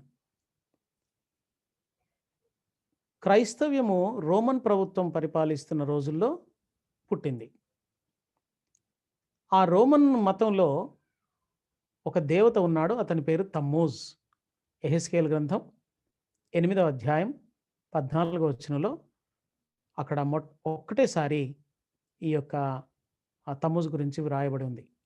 ఈ తమ్మూజ్ యొక్క పుట్టినరోజును చచ్చిన రోజును రెండింటిని చేస్తారు. చచ్చిన రోజుకు ముందేమో 40 దినాలు ఏడుస్తారు. అదే లెంట్ డేస్ అయింది మన క్రిస్టియానిటీలో. సో క్రిస్టియన్ స్క్రిప్చర్స్లో ఎక్కడ కూడా లెంట్ డేస్ గురించిన ప్రస్తావన లేదు. ఇది ఆ రోమన్ రిలీజియన్ నుండి, ప్యాగన్ రిలీజియన్ నుండి వచ్చిన ఒక ఆచారం. నిజమైన క్రైస్తవులు కల్తీ చేయొద్దు సత్యాన్ని. అందుకే లెంట్ డేస్ను మనం ఆచరించడానికి వీల్లేదు. అది బైబిల్లో ఎక్కడ దేవుడు చెప్పలేదు. యేసు ప్రభు కూడా, అమ్మలారా నా నిమిత్తం ఏడవకండి, మీ నిమిత్తం మీ పిల్లల నిమిత్తం ఏడవండి అన్నాడు. మనమేమో యేసు ప్రభు చనిపోయిన దానికి ముందు రోజులు చూసుకొని మనం ఏడుస్తూ ఉన్నాం. దేవుని బిడ్డలారా, అలాగున మన క్రిస్మస్లో సత్యం ఉండాలి పరిపూర్ణంగా. అంటే ఏమిటి? దేవుని దయను పొందిన మరియ లాంటి క్రిస్మస్ను జరిగించాలి మనం. ఇక రెండవ అంశం, ఆమె మరియమ్మ ఆమె దేవుని దయను పొందిందే కాదు, దేవదూతను సహితము డిబేట్ చేస్తుంది దేవదూతతో, క్రాస్ క్వశ్చన్ చేస్తుంది దేవదూతను. దేని విషయంలో తెలుసా? ఆమె యథార్థత విషయం బయటపడుతుంది ఇక్కడ. ఆమె యథార్థత. నీకు కొడుకు పుడతాడమ్మా అని చెప్పగానే, నాకు కొడుకు ఎలా పుడతాడు? నేనింకా పురుషుణ్ణి ఎరగని దాననే అన్నది. పరలోకం నుండి వచ్చిన దేవపురుషునితో అంత డైరెక్ట్గా వాదించగలిగిందంటే ఆమె ఎంత యథార్థంగా తన జీవితాన్ని కాపాడుకుంటే అంత ధైర్యంగా వాదించగలిగి ఉండాలి. ఆ తర్వాత లూకాసు వార్త 1:38 ఆమె అంటుంది, దేవుని దయ ప్రకారము, దేవుని మాట ప్రకారము నాకు జరుగునుగాక అంటుంది. ఇప్పుడు గమనించాలి, మన ఇళ్లలో ఎవరైనా స్త్రీలకే ఈ ఆఫర్ వచ్చింది అనుకుందాం. గాబ్రియల్ దూత వచ్చి నీ కడుపున పుడతాడంటే, అమ్మో వద్దు వద్దు వద్దు వద్దు, నాకొద్దు, లోకం నన్ను నిందిస్తుంది, పెళ్లి కాకముందే ప్రెగ్నెన్సీ వచ్చిందని నిందిస్తుంది, మా ఇంట్లో వాళ్ళు నిందిస్తారు, బయట రోడ్డు మీద కాలు పెడితే నిందలు వస్తాయి, ఇవన్నీ నాకు వద్దు బాబోయ్, ఇంకెవరినన్నా చూసుకోండి, నన్ను వదిలేయండి బాబోయ్ అంటాం. అంటే మనం ఎలా అయిపోయిందంటే మన జీవిత విధానం, లోకము కొరకే బ్రతుకుతున్నాం తప్ప మన కొరకు మనం అంటూ బ్రతకట్లేదు. నాకు నేనుగానే బ్రతుకుతాను అనుకోవట్లేదు. లోకం ఇలాగ అనుకుంటారు కాబట్టి వాళ్ళు అనుకోకుండా ఉండడం కొరకు నేను బ్రతుకుతున్నాను. మేరీ అలాంటిది కాదు. మేరీ ఆచరించిన క్రిస్మస్ లోకము కొరకైంది కాదు. తనకు తెలుసు తన యథార్థత ఎంతో, తన పవిత్రత ఎంతయో, తన కన్యాత్వమును ఎంతగా కాపాడుకుందో తనకు తెలుసు, గ్యారంటీ ఉంది ఆమెకి. అందుకని లోకము నుండి ఒకవైపు నింద వస్తుంది, యోసేపు కూడా విడనాడను ఉద్దేశించాడు. అంటే ఎంగేజ్మెంట్ అయిన అబ్బాయి కూడా ఆయన ఈ పెళ్లిని క్యాన్సిల్ చేసుకునే పరిస్థితి కూడా ఉంది. అయినను ఏమంటుందంటే ఈమె దేవదూతతో, దేవుని మాట చొప్పున నాకు కలుగునుగాక, be it unto me according to దై వర్డ్. వద్దు బాబు వద్దు, నన్ను వదిలేయండి, నాకు ఎంగేజ్మెంట్ అయింది, ఆ అబ్బాయితో పెళ్లి చేసుకొని నా బ్రతికేదో బ్రతుకుతాను అని అనొచ్చు సామాన్యమైన స్త్రీ అయితే. ఈమె ఒకవైపు యోసేపు వదిలిపెట్టిన, నేను మాత్రం దేవుని చిత్తమునే నెరవేరుస్తాను. అది క్రిస్మస్. దేవుని చిత్తానికి తలొగ్గిన మరియ క్రిస్మస్. నీవు ఆచరించిన క్రిస్మస్లో దేవుని చిత్తానికి తలొగ్గిన అనుభవం ఉందా? నీకు ఏది మనస్సుకు వస్తే, ఏది తోస్తే అలాగున క్రిస్మస్ జరిగించుకున్నావా? మరియ క్రిస్మస్ తన ఇష్టానుసారమైనది కాదు, నీ మాట చొప్పున నాకు జరుగునుగాక అన్నది. ఆ తర్వాత మూడవది, మరియ క్రిస్మస్లో మనం నేర్చుకుంటుంది లూకాసు వార్త 2:19 మరియ ఈ మాటలన్నిటినీ తలపోసుకొనుచు హృదయములో భద్రపరుచుకుంది అని ఉంది. దేవుని మాటలను తలపోసుకున్న క్రిస్మస్, దేవుని మాటలను హృదయంలో భద్రపరుచుకున్న క్రిస్మస్, ఇది మరియమ్మ క్రిస్మస్. సో మరియమ్మ క్రిస్మస్లో 3 పాఠాలు నేర్చుకున్నాం. మొట్టమొదటిది, పరలోకము నుండి దేవుని దయను పొందిన క్రిస్మస్ ఆమె జరిగించింది. రెండవదిగా, దేవుని చిత్తమునకే నిందలు ఎన్ని వచ్చినా, ఎంత నష్టం వచ్చినా పర్వాలేదు కానీ దేవుని చిత్తమునే జరగాలి అని భావించిన క్రిస్మస్. మూడవదిగా, దేవుని మాటలను తలపోసుకొనుచు హృదయంలో భద్రపరచుకున్నది క్రిస్మస్. నీ క్రిస్మస్లో ఈ 3 ఉన్నాయా స్నేహితుడా, సహోదరి? నీ క్రిస్మస్లో ఈ 3 ఉన్నాయా? లేనట్టయితే నీవు బైబిల్లో ఉన్న క్రిస్మస్ను ఆచరించలేదు, లోకం ఆచరించిన క్రిస్మస్ను ఆచరించావు. లోకం ఆచరించిన క్రిస్మస్ను బట్టి దేవుడు సంతోషించడు, బైబిల్లో ఉన్న మాదిరికరమైన క్రిస్మస్ను బట్టి ఆయన సంతోషిస్తాడు. ఎందుకు వీళ్ళ సంగతి అంతా రాయించాడు? ఆ మాదిరి చొప్పున క్రిస్మస్ జరిగించుకోండి అనడానికి రాయించాడే కానీ లోకపు మాదిరి చొప్పున జరిగించుకోమని కాదు. సో 2 రోజుల క్రితం జరిగిన నీ క్రిస్మస్‌లో దేవుడు నిజంగా ఆనందపడ్డాడా? నీవు ఆనందపడి, సంబరపడి, సంకలు కొట్టుకొని నీకు నీవు తృప్తి పడ్డావా? ఏ రకమైన క్రిస్మస్ జరిగిందో ఆలోచించండి ఒకసారి.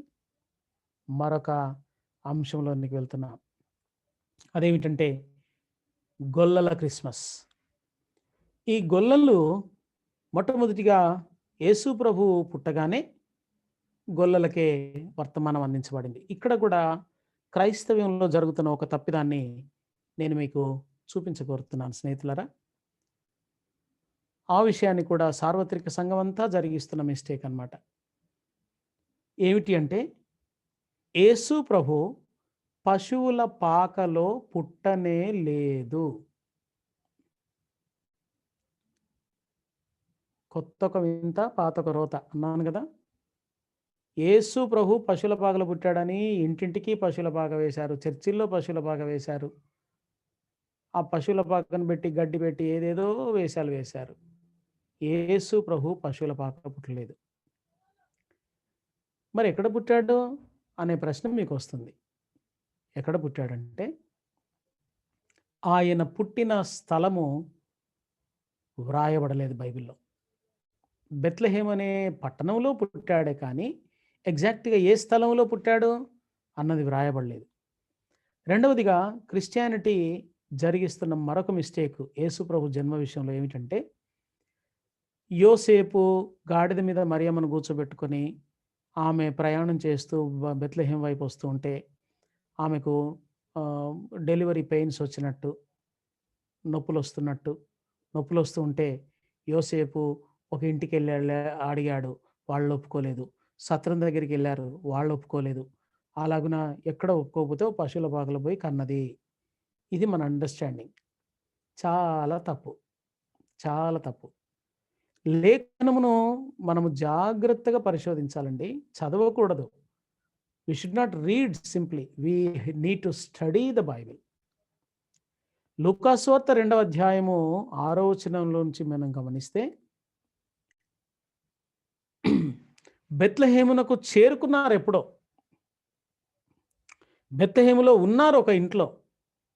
యోసేపు వాళ్ళ తాత ముత్తాతలిలో ఎవరిదో ఒక ఇంట్లో ఉన్నారు ఎక్కడో.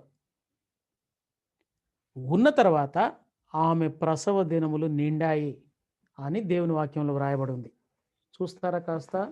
మీరు బైబిల్ని జాగ్రత్తగా చూడమంటున్నాను కదా, చూద్దాం. నేను చెబుతున్నది కూడా మరి సరైందో కాదో కూడా కాస్త క్రాస్ ఎగ్జామిన్ చేద్దాం మనం. లూకాసు వార్త 2వ అధ్యాయము 6వ వచనంలో 5వ వచనం చివరిలో బెత్లెహేమ్ అనబడిన దావీదు ఊరికి వెళ్ళుచుండిరి కాదు, వెళ్ళెను. They already reached Bethlehem. వారు అక్కడనున్నప్పుడు while they were there, they were not simply doing journey, they were settled over there. వారు అక్కడ ఉన్నప్పుడు. ఎందుకు ఇదంతా చెప్తున్నానంటే మీరు కామన్గా ఆలోచించండి. 9 నెలలతో ఉన్న అమ్మాయిని గాడిద మీద నజరేతు నుండి బెత్లెహేమ్ అంటే నజరేతు ఇశ్రాయేల్ దేశానికి నార్త్లో ఉంటుంది, గలిలయ సముద్రం పక్కన ఉంటుంది. ఈ బెత్లెహేమ్ ఏమో మృత సముద్రం పక్కన సౌత్లో ఉంటుంది. దేశం యొక్క ఆ చివరి నుండి ఈ చివరి వరకు ఎవరైనా బుద్ధున్నవారు 9 నెలలు నిండిన అమ్మాయిని ప్రయాణంలో తీసుకొని వస్తారా? కొండల్లో, గుట్టల్లో, గాడిద మీద 9 నెలలు నిండిన అమ్మాయిని తీసుకొని వస్తారా? ఒకవేళ యోసేపు తీసుకొని వస్తుంటే పెద్ద మనుషులు ఏమనాలి? ఒరే బుద్ధి లేని విధవా, 9 నెలలప్పుడు నిండు గర్భిణిని తీసుకొని వెళ్తావట్రా, ఎక్కడైనా మధ్యలో దారిలో డెలివరీ అయితే ఎంత ప్రాబ్లం? కాబట్టి గమనించండి. గాబ్రియేలు దూత మొట్టమొదటిగా మరియమ్మకు చెప్పిన శుభవచనం తర్వాత యేసు ప్రభు ఆమె గర్భంలోనికి వచ్చేసాడు. వచ్చిన తర్వాత ఆమె ఎలిజబెత్ ఇంటికి వెళ్ళింది. 3 నెలలు ఎలిజబెత్ ఇంట్లో ఉంది అని ఉంది దేవుని వాక్యంలో. 3 నెలలు ఎందుకు అంటే ఒకవేళ ప్రెగ్నెన్సీ పోతుందో ఉంటుందో అనడానికి 3 నెలల వరకు బయటికి ఎవరికి చెప్పరనమాట. సేఫ్గా ఉంటుంటారు. ఆ తర్వాత శ్రీమంతం అని చేస్తుంటారు కదా మన దగ్గర. శ్రీమంతం అని ఎందుకు చేస్తారంటే ఈమె గర్భం నిలుస్తుంది అన్న గ్యారంటీ వచ్చిన తర్వాత ఇక ఆమెకు శ్రీమంతం అని చేస్తూ ఉంటారు భారతదేశంలో. సో ఈమె 3 నెలలు ఎలిజబెత్ వయసులో చాలా పెద్దది. ఆమె గైడెన్స్ తీసుకొని 3 నెలలు ఆమె ఇంట్లోనే ఉంది. ఎలిజబెత్ అమ్మ కూడా నమ్మింది. ఏమని? ఈమెకొచ్చిన గర్భము మానవుల వలనో, ఈ అమ్మాయి తప్పు చేస్తేనో వచ్చింది కాదు, దేవుని వలన పొందింది అని ఆమె నమ్మింది. కనుక ఆమెను చేర్చుకుంది. 3 నెలల తర్వాత బయటకొచ్చిన తర్వాత సర్వలోకమునకు ప్రజాసంఖ్య వ్రాయవలెనని కైసరు ఔగుస్తు వలన ఆజ్ఞ అయ్యాను. కాబట్టి ప్రతివారు తమ తమ సొంత పట్టణములకు ప్రజాసంఖ్యలో రాయించుకోవడానికి వెళ్ళారు. యోసేపు కూడా ఈ బెత్లెహేములో పుట్టినవాడు, నజరేతులో ఉంటున్నాడు. కాబట్టి బెత్లెహేముకు వెళ్ళాల్సి వచ్చింది. ఇక నాకు ఎలాగో ప్రధానమైంది కదా, ఆమె పేరు కూడా ఎంట్రీ చేయిస్తాను రికార్డ్స్‌లో అని ఆమెను తీసుకొని వెళ్ళాడు. అది 9వ నెలలో కాదు సుమా, 5వ నెలలోనో, 6వ నెలలోనో, 7వ నెలలో ముందే వెళ్ళారు. వెళ్ళి బెత్లెహేంలో సెటిల్ అయిపోయారు వాళ్ళు. అక్కడ ఉన్నారు ఒక ఇంట్లో. జాగ్రత్త వినాలి. వారక్కడ ఉన్నప్పుడు ఆమె ప్రసవ దినములు నిండెను. వారు ప్రయాణిస్తున్నప్పుడు ప్రసవ దినములు నిండెను కాదు. ప్రసవ దినములు నిండినప్పుడు ప్రయాణం చేశాను కాదు. అక్కడ ఉన్నప్పుడు ఆమె ప్రసవ దినములు నిండాయి. So they were residing over there and after few days she got. అలాగున వారక్కడ ఉన్నారు సుమ. క్రిస్మస్ డ్రామాలన్నీ కూడా తప్పే.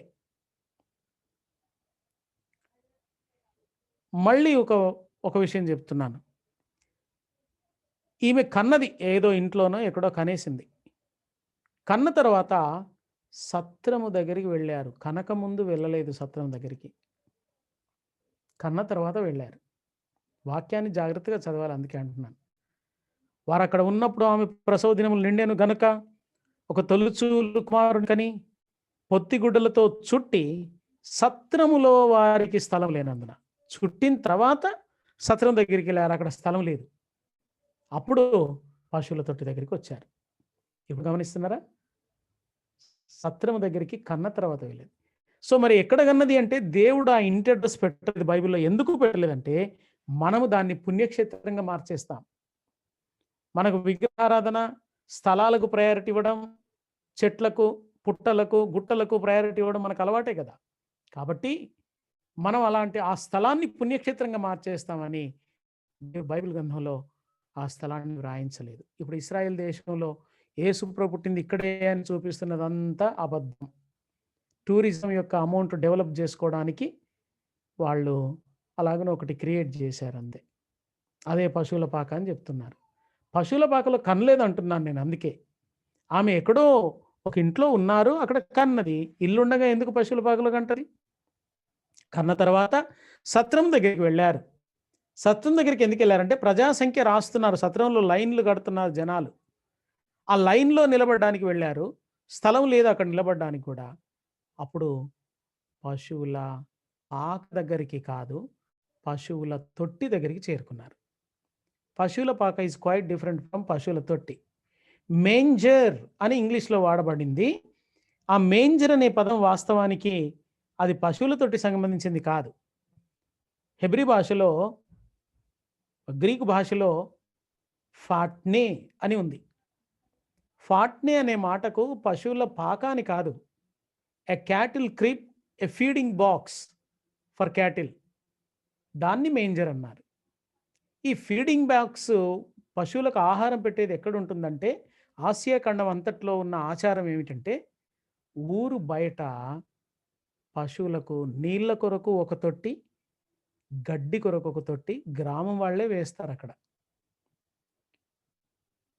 అవి అడవిలోనికి వెళ్ళి అన్నం తిన్నాయో, గడ్డి తిన్నాయో లేదో సరిగా. సో ఊర్లోనికి రాకముందు గడ్డి వేస్తారు, నీళ్లు కూడా తాగడానికి నీళ్ళ తొట్టి వేస్తారు. వీళ్ళు సత్రం దగ్గర నుంచి లైన్ కడితే ఆ ఊరు చివరి ఉన్నట్టుంది, అక్కడ ఒక పశువుల తొట్టి ఉంది. ఆ పశువుల తొట్టిలో గడ్డిని శుభ్రం చేసి అక్కడ పడుకోబెట్టారు. పశువుల పాకను గురించి బైబిల్ ఎక్కడా చెప్పలేదు. ఆసియా ఖండంలో ఉన్న ఆచారం కూడా పశువుల పాకలో పశువుల తొట్టి ఉండదు, గడ్డి అక్కడ పడేస్తారు అంతే. కానీ ఈ యొక్క ఫీడింగ్ బాక్స్ ఏదైతే ఉందో అది ఊరు చివర, ఊరిలో ఉన్న పశువులన్నిటి కొరకు ఆ గ్రామంలో ఉన్న పెద్దలే కట్టిస్తారనమాట. సో అది ఫాట్నే, పశువుల పాక కాదు, పశువుల తొట్టి. పశువులు గడ్డి మేసే తొట్టి, అక్కడ పడుకోబెట్టింది. కనలేదు సుమ, ఒక ఇంట్లో కన్నది, సత్రం దగ్గరికి వెళ్ళింది, అక్కడ స్థలం లేదు. చివరికి వెళ్తే పశువుల తొట్టి ఒకటి ఖాళీగా కనబడింది. ఆ గడ్డి పొత్తిగుడ్డలతో చుట్టబడిని పడుకోబెట్టింది. అంటే యేసు ప్రభువుకు మొదటి ఊయల పశువులు గడ్డి మేసే తొట్టి. అవును, ఎందుకు యేసుక్రీస్తుని వాళ్ళు ఇల్లుండగా ఇంటికి వెళ్ళొచ్చుగా, పశువుల తొట్టిలో ఎందుకు పడుకోబెట్టింది అంటే, ఈ జనసంఖ్య వ్రాయించుకునే లైన్ ఉందన్నమాట. లైన్లో ఉండాలి వీళ్ళు. ప్రొద్దుటి నుంచి ఉన్నారు, ఎంతసేపు ఎత్తుకుంటుంది, అప్పుడే డెలివరీ అయిన ఆమె. అక్కడ ఒక తొట్టి ఉన్నందుకు పడుకోబెట్టింది. ఎందుకు పడుకోబెట్టింది అనే దానికి దాని వెనుక ఉన్న లోగుట్టు ఏమిటంటే, ఆ దేశములో కొందరు గొర్రెల కాపరులు రాత్రి వేళ తమ మందను కాచుకొనుచుండగా దేవుని దూత వారి యుద్ధకు వెళ్ళి, భయపడకుడి, ప్రజలందరికీ కలగబో మహా సంతోషకరమైన సువర్తమానము నేడు మీకు తెలియజేస్తున్నాను. దావీదు పట్టణమందు నేడు రక్షకుడు మీ కొరకు పుట్టి ఉన్నాడు. దానికి ఇదే మీ కానవాలు.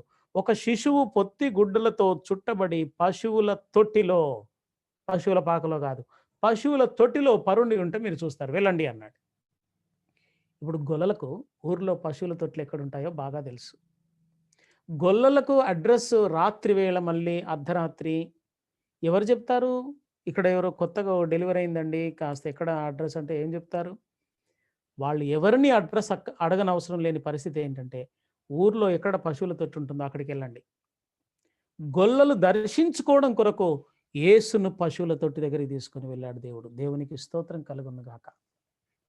దేవుని బిడ్డలారా, అలాగున గొల్లలు దర్శించుకున్నారు. దర్శించుకున్న తర్వాత జ్ఞానులు అక్కడికి రానే లేదు. ఇదొక పెద్ద పొరపాటు, సార్వత్రిక సంఘం జరిగిస్తున్న ఒక పెద్ద పొరపాటు. ఎందుకంటే జ్ఞానులు ఆ దేశమునకు చెందినవారు కాదు, గొల్లలు ఆ దేశమునకు చెందినవారు. ఆ దేశములో కొందరు గొర్రెల కాపరులు అని ఉంది. కానీ జ్ఞానులు ఆ దేశమునకు చెందిన వాళ్ళు కాదు, తూర్పు దేశములకు చెందిన వాళ్ళు. మరి వాళ్ళు రాత్రికి రాత్రి రాగలరా పశువుల తొట్టి దగ్గరికి? రాలేరు. పశువుల తొట్టిలో యేసు ప్రభువును పడుకోబెట్టే ముఖ్యమైన ఉద్దేశం గొల్లలకు సింపుల్గా అర్ధరాత్రి అడ్రస్ దొరకడానికి, అంతే. జ్ఞానులు వచ్చే వరకు ఆ పశువుల తొట్టిలోనే పడుకోబెట్టుకొని ఉండలేదు. వాళ్ళకి ఇల్లుందిగా, ఇంట్లోకి వెళ్ళిపోయారు నెక్స్ట్ మార్నింగ్. సో ఇప్పుడు గమనించాలి, జ్ఞానులు నక్షత్రాన్ని చూసి బయలుదేరుతున్నారు. ఏమండి, ఇదిగో ఇక్కడ నేను చూపిస్తున్నాను, చూసారండి, నెట్స్లో ఉందండి. ఆయా, ఇది పశువుల తొట్టి అండి, ఊరు బయట ఉన్న ఒక పశువుల తొట్టి. ఇందులో సగంలో నీళ్లు ఉంటాయి, సగంలో గడ్డి ఉంటుంది. ఇది నేను వైకిపీడియా నుండి డౌన్లోడ్ చేశాను. సో ఇలాగుంటాయి ఊరి చివర్లో, అటువంటి దాంట్లో పడుకోబెట్టింది. ఇప్పుడు గొల్లల క్రిస్మస్ గురించి మనం ఆలోచిస్తే, లూకా సువార్త 2వ అధ్యాయం 16-18 వచనాలలో వాళ్ళు రాత్రి వేళ గాబ్రియెల్ దూత వచ్చి చెప్పాడు, మంచిదే. సాధారణంగా నీవు నేను అక్కడ ఉంటే మనం ఏమనుకుంటామంటే, ఒరేయ్ రేపు ఉదయాన్నే వృద్ధుని లేచి వెళ్ళాలరా, మనం చూడాలరా, ఆయన రక్షకుని చూడాలి అనుకుంటాం. ఈ రాత్రి వదిలిపెట్టిపోతే, ఇలా ఈ మనంతా వదిలిపెట్టిపోతే పులులు సింహాలు వచ్చి తినేవు. కాబట్టి ఇంత రాత్రి అర్ధపోతే ఎక్కడని తిరుగుతాం మనం, ఉదయాన్నే వెళ్దాంలే అనుకుంటాం మనం. గొల్లల క్రిస్మస్లోని ఆశ్చర్యం ఏమిటంటే, వెంటనే అని వ్రాయబడి ఉంది దేవుని వాక్యం. వెంటనే, when they heard the voice of Gabriel, immediately they responded to that word. గొల్లల క్రిస్మస్ ద్వారా దేవుడు మనకు నేర్పిస్తున్న పాఠం, దేవుని మాటకు ఇమ్మీడియట్గా రెస్పాండ్ కావడం, ఇమ్మీడియట్గా లోబడిన అనుభవమే నిజమైన క్రిస్మస్. గొల్లల క్రిస్మస్ అది. పోస్ట్ పోన్ చేసినది రియల్ క్రిస్మస్ కాదు. స్నేహితులారా, నీవు ఎన్నిసార్లు దేవుని వాక్యాన్ని వింటున్నావో ఇమ్మీడియట్గా రెస్పాండ్ అవుతున్నావా దానికి? ఎన్నిసార్లు రేపు చూద్దాంలే, ఎల్లుండి చూద్దాంలే, తర్వాత ఆలోచిద్దాంలే, ఎన్నిసార్లు పోస్ట్ పోన్ చేశావు? గొల్లల క్రిస్మస్ ద్వారా దేవుడు మనకు నేర్పిస్తున్న పాఠం, respond to the word of God immediately. When you hear, wherever you are, respond to that. అది గొల్లల క్రిస్మస్లోని మొదటి పాఠం. తర్వాత ఈ యొక్క గొల్లలు యేసు ప్రభువును దర్శించుకున్నారు. ఆ పశువుల తొట్టి దగ్గరికి వెళ్ళారు. రాత్రి వేళ చూశారు. వాళ్ళకి ఏమన్నది ఇచ్చారో ఏమి ఇవ్వలేదో మొత్తానికి కనుగొన్నారు. వెంటనే వెళ్ళి కనుగొన్నారు. వాళ్ళు కనుగొన్న తర్వాత లూకాసు వార్త 2:20 చెబుతుంది ఏమిటంటే, దెన్ ద షెపర్డ్స్ రిటర్న్డ్. వాళ్ళు తిరిగి వెళ్తున్నారు. ఎలా వెళ్తున్నారు? Glorifying and praising God for all the things that they heard and seen as it was told them. వారికి గాబ్రియెల్ దూత ఏమేమైతే చెప్పాడో వాటిని గురించి, విన్న వాటిని గురించి వారు దేవుణ్ణి మహిమపరచుచు స్తోత్రము చేయుచు వెళ్ళిరి. ఇప్పుడు నేను ఇక్కడ ఒక విషయాన్ని మీకు జ్ఞాపకం చేస్తాను. గొల్లలు దర్శించుకున్నది రాత్రి వేళనే యేసు ప్రభువును. కానీ తిరిగి వెళ్ళింది రాత్రి వేళ కాదు, ఉదయం వేళ. ఎందుకని చెప్తున్నాను అలాగూ? ఎందుకంటే రాత్రి వేళ వీళ్ళు దేవుణ్ణి మహిమపరుచుకుంటూ అరుచుకుంటూ వెళ్తే ఎవడి ఇంట్లో నుండి బయటకు వస్తాడు? ఎవడికి వినబడుతుంది? వాళ్ళందరూ గాఢ నిద్రలో ఉన్నారు. సో అర్ధరాత్రి వేళ వచ్చారు. 2-3 గంటలు అక్కడ ఉన్నారు. తెల్లవారుతుంది. మళ్ళీ మన మందుల దగ్గరికి వెళ్దామని తెల్లవారిన తర్వాత అందరికీ వినబడుతుండగా they were glorifying God and praising God. తెలుగులో ప్రచురము చేయుచు వెళ్ళారనుంది. ప్రచురము చేయుచు. సో గొల్లల క్రిస్మస్లో ఉన్న క్రిస్మస్ నీలో నాలో ఉండాలి. ఏమిటది? Because of Jesus we need to glorify God. We need to praise God. And we need to proclaim the truth to the world. These three things must be there if you want to celebrate the shepherd's Christmas. గొల్లల క్రిస్మస్లో యేసును బట్టి, రక్షకుని బట్టి దేవుని మహిమపరచాలి, దేవుని స్తుతించాలి. అలాగే గ్రామం అంతటికి వినబడేలాగున ప్రచురం చేయాలి. క్రిస్మస్లో యేసు లేని వారికి ఎవరికైనా ఒక్కరికైనా మీరు సువార్తను అందించే క్రిస్మస్ జరిగించారా? ఒక్కరికైనా? గొల్లలు నేర్పుతున్న Christmas, you need to proclaim about the saviour. That is the real Christmas of shepherds. స్నేహితులారా, నీవు నేను మరి ఆ క్రిస్మస్ జరిగించామండి? ఆలోచించండి. గొల్లల క్రిస్మస్ నేర్పుతున్నది, let us go to Bethlehem. Immediately they responded. దేవుని వాక్యానికి వెంటనే ప్రతిస్పందించిన లక్షణమే నిజమైన క్రిస్మస్.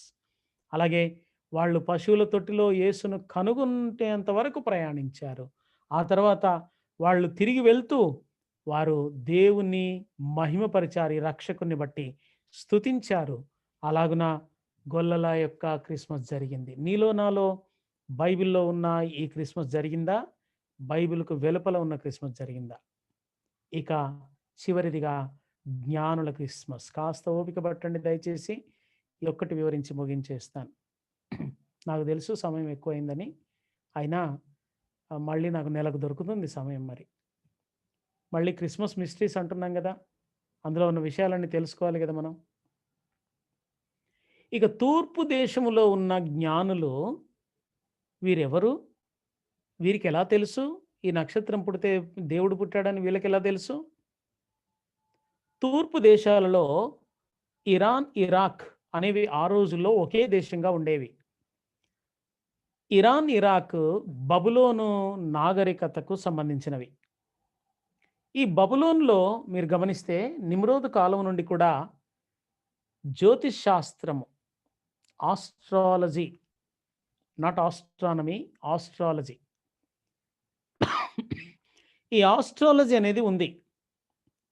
ఈ ఆస్ట్రాలజీ ఇరాక్లో, ఇరాన్లో ఎక్కువగా ఉంది. అయితే క్రీస్తుకు పూర్వం 700 సంవత్సరాల కాలంలో ఒక మహర్షి ఉండేవాడు. ఆయన పేరు జొరాస్టర్. ఇరాన్లో జొరాస్టర్ అనేవాడు ఉండేవాడు. ఈ జొరాస్టర్ స్థాపించిన మతం పేరు జొరాస్ట్రియనిజం అన్నారనమాట. ఈ జొరాస్ట్రియనిజం మతాన్ని స్థాపించిన ఈయన ఒక గ్రంథాన్ని రాశాడు. దాని పేరు జండ్ అవెస్తా. జండ్ అవెస్తా. ఈ జండ్ అవెస్తా అనే గ్రంథంలో ఆయన ఏమని రాశాడంటే, పారసీక మత గ్రంథకర్తయౌ పారసీక మత గ్రంథకర్తయౌ జొరాస్టరు తెల్పెను గదనాడే పారసీక మత గ్రంథకర్తయౌ జొరాస్టరు తెల్పెను గదనాడే పరమాత్ముడు ధర అవతరించగనే చతురతని నక్షత్రము మీరని పరమాత్ముడు ధర అవతరించగనే చతురతని నక్షత్రము మీరని ప్రవచన పురుషుడు క్రీస్తు ప్రభు పరిశోధించుడి వేదముల నీలా గ్రంథముల నీలా ప్రవచనముల నీలా ప్రవచన పురుషుడు క్రీస్తు ప్రభు. జొరాస్ట్రర్ ఏమని ప్రవచించాడంటే పరమాత్ముడు ఈ లోకంలో అవతరిస్తాడు ఒకనాటికి. ఆయన అవతరించినప్పుడు ఆయనకు సంబంధించిన నక్షత్రం ఒకటి మీరు ఆకాశంలో నూతనముగా చూస్తారు అన్నాడు. సో ఇరాన్ ఇరాక్లో ఈ ఆస్ట్రాలజీ ఎక్కువగా ఉంది కదా స్టడీ. క్రీస్తుకు పూర్వం 700 సంవత్సరాల కాలంలో ఈయన ఉన్నాడు. 700 సంవత్సరాల పాటు ఈ జండవిస్తా గ్రంథం చూస్తున్నారు. రాత్రి వేళ ఆకాశం వైపు చూస్తున్నారు. కొత్త నక్షత్రం ఏమైనా పుడుతుందా, కొత్త నక్షత్రం ఏమైనా పుట్టట్లేదు. 700 సంవత్సరాలు గడిచాయి. ఒకనాడు రాత్రివేళ ఆకాశంలో చూడగానే క్రొత్త నక్షత్రం ఒకటి, అరే మన గురువు గారు రాశారు కదూ ఆకాశంలో నూతన నక్షత్రం పుడుతుందని, పరమాత్ముడు ఎక్కడో పుట్టాడురా అని లేవంటారు. ఇలా చూస్తుంటే ఆ నక్షత్రము కాస్త పడమటి వైపు మూవ్ అవుతుంది. ఒరే ఇది అటువైపు వెళ్తుంది అంటే పరమాత్ముడు అటువైపు ఎక్కడో పుట్టినట్టున్నారా, దీన్ని వెంబడిస్తే మనము పరమాత్ముని కనుక్కోగలుగుతాం. ఇన్నాళ్ళు ఈ లోక సంబంధంగా ఆస్ట్రాలజీ పరంగా ఏదోదో జ్ఞానం సంపాదించాం. కానీ జీవితం ధన్యం కావాలంటే పరమాత్ముని దర్శించుకుంటే దాన్ని మించిన విద్యా జ్ఞానం లేదు గనక పదండ్రా అని వాళ్ళు ప్రయాణం కట్టారు. గమనించాలి, Iran, Afghanistan, Iran, Iraq, Kuwait, Muscat, Dubai, Lebanon, Israel ఇవన్నీ ఏరియాల్లో ఇసుక ఉంది, మట్టి లేదండి. ఇసుక ఎడారులు ఇవన్నీ. ఇసుక ఎడారులో ప్రయాణానికి వాడే వాహనాలు 3. మొదటిది గాడిద, అది లోకల్ ట్రాన్స్పోర్ట్కు వాడతారు దగ్గర చిన్న చిన్న ప్రయాణాలకి. గుర్రం యుద్ధాల్లో వాడతారు. ఒంటె లాంగ్ జర్నీస్కు వాడతారు. ఈ నక్షత్రము ఎంత దూరం తీసుకుని వెళ్తుందో వాళ్ళు ఒంటెల మీద ప్రయాణం కట్టారు. ఇక్కడ మరొక విషయాన్ని మీకు స్పష్టం చేయాలి. దేవుని వాక్యంలో ఎందరు జ్ఞానులు అన్నది వ్రాయబడలేదు, కానీ ప్లూరల్ అయితే ఉన్నారు. వారు 2 కావచ్చు, 20 మంది కూడా కావచ్చు, మనకు తెలియదు. మనము డ్రామాల్లో ఏం చేసామంటే బంగారము సాంబ్రాణి బోలం సమర్పించారు కాబట్టి 3 యాక్టర్స్ని తీసుకొని ఒకరి చేతికి బంగారం డబ్బా, ఒకరి చేతికి సాంబ్రాణి డబ్బా, ఒకరి చేతికి బోలం డబ్బా ఇచ్చి అలాగ నాటిక చేశాం. కానీ Bible never said they were 3. They may be more than 3 or 2.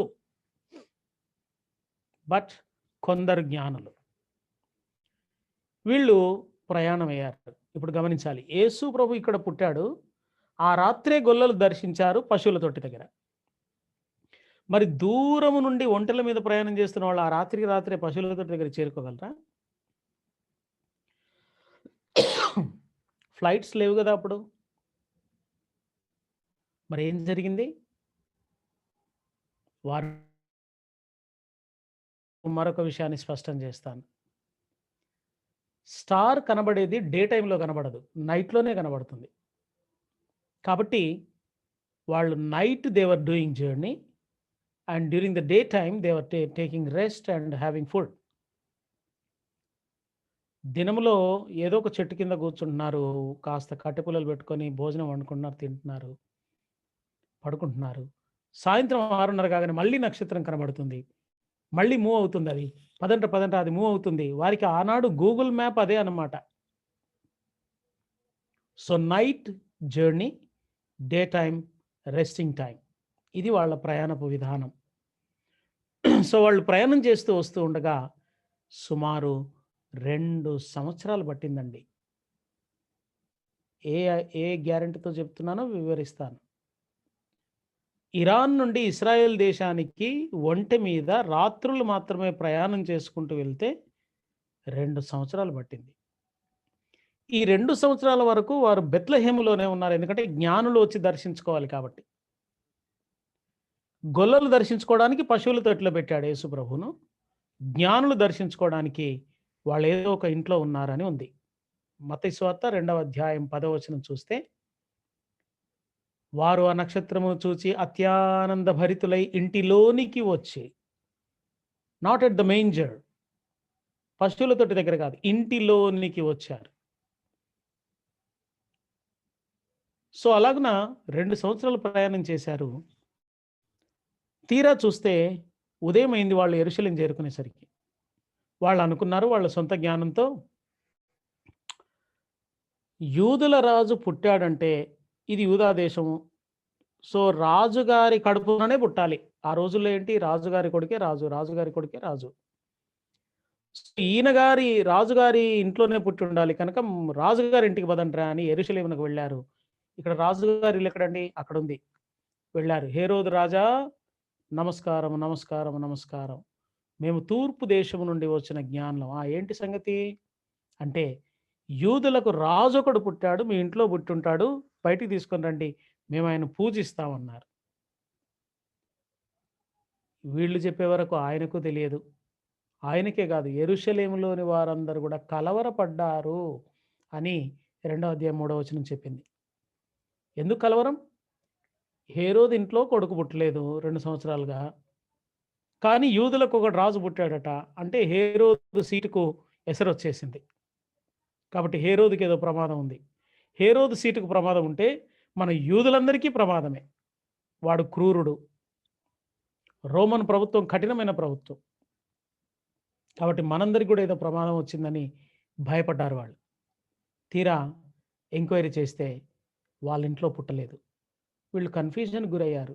ఏం జరిగింది మిస్టేకు? రాత్రి వరకు ఉన్నారు అక్కడ.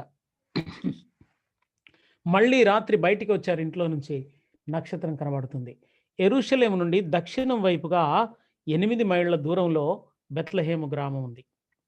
ఇది దక్షిణం వైపు వెళ్తుంది మళ్ళీ. ఓహో, మనం పొరపాటు చేసాంరా, రాజుగారింట్లో రాజు పుడతాడు అనుకున్నాం, ఈ యూదుల రాజు రాజుగారింట్లో కాదు ఇంకెక్కడో పుట్టినట్టున్నాడు, పదండి పదండి అని మళ్ళీ 8 మైళ్ళు ప్రయాణం చేస్తే వారు నక్షత్రము ఇంటి మీద వచ్చి వాలింది. అంటే నైట్ అయి ఉండాలి. అది డే టైం నక్షత్రం కనబడదు కదా, నైట్ టైం అయి ఉండాలి.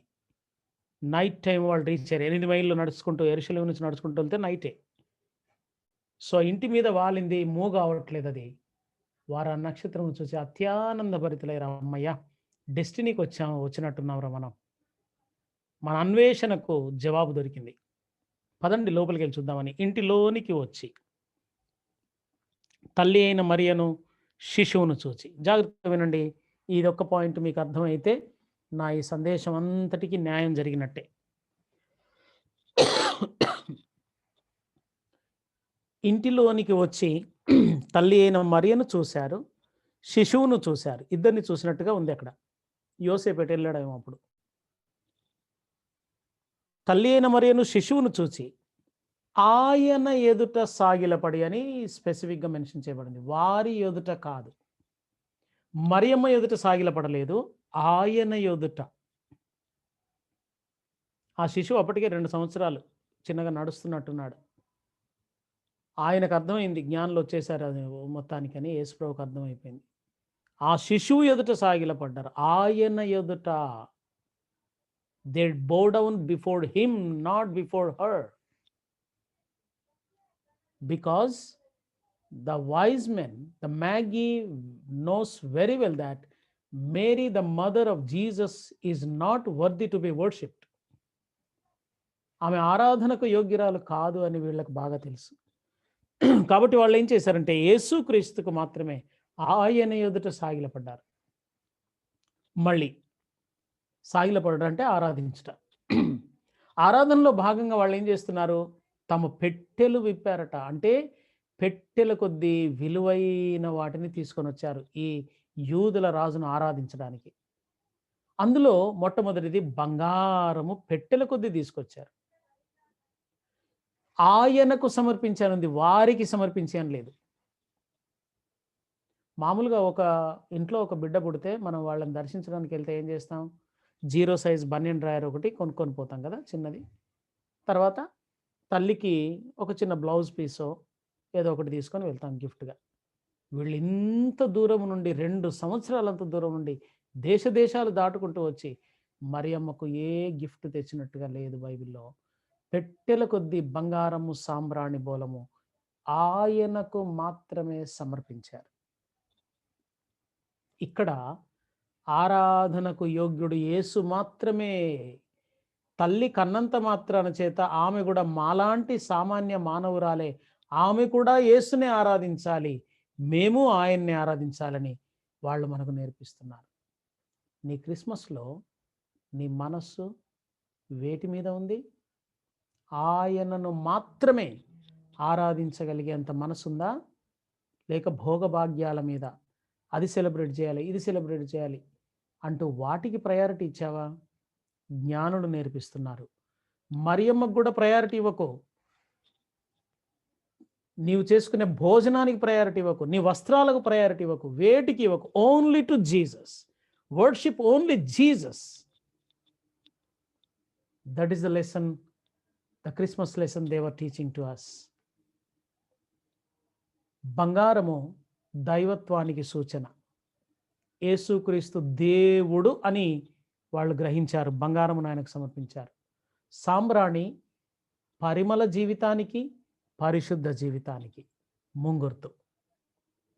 కాబట్టి యేసు ఈయన పరిశుద్ధుడని, ఈయన బ్రతుకంతా పరిమళమే దేవునికి ఒక పరిమళ వాసనని వారు గుర్తించి సాంబ్రాణి ఇచ్చారు. బోలము చనిపోయిన డెడ్ బాడీస్కు కుళ్ళిపోకుండా ఉండడానికి రాస్తారు. ఈజిప్ట్ దేశంలో ఫరోలు చచ్చిపోతే వాళ్ళ దేహాలకు పూశారు కాబట్టి మమ్మీలు అని ఇప్పటికీ ఆ దేహాలు ఉన్నాయి భద్రంగా. యేసుప్రభు చనిపోయినప్పుడు కూడా సుగంధ ద్రవ్యాలు పట్టుకొని వచ్చారని ఉంది కదా బైబిల్లో. సో అది బోలం అన్నమాట. ఈ బోలము సమర్పించడం ద్వారా ఆయన చనిపోతాడు, ఆయన దేహము కుళ్ళిపోదు. అంటే ఆయన పరిశుద్ధుడు గనక, పాపం ఆయనలో లేదు గనక హీ విల్ డై అండ్ ఆయన శరీరం కుళ్ళిపోకుండా హీ విల్ రైజ్ అగైన్ అని వాళ్ళు ఈ మూడింటిని సూచిస్తూ ఆరాధించారు. నీ ఆరాధనలో యేసు దైవత్వమును గుర్తించగలగాలి, యేసు పరిశుద్ధతను గుర్తించి ఆయనను స్తుతించాలి, యేసు యొక్క మరణ పునరుత్థానాలను గుర్తించి స్తుతించగలగాలి. అది జ్ఞానులు నేర్పిస్తున్న క్రిస్మస్ ఆరాధన.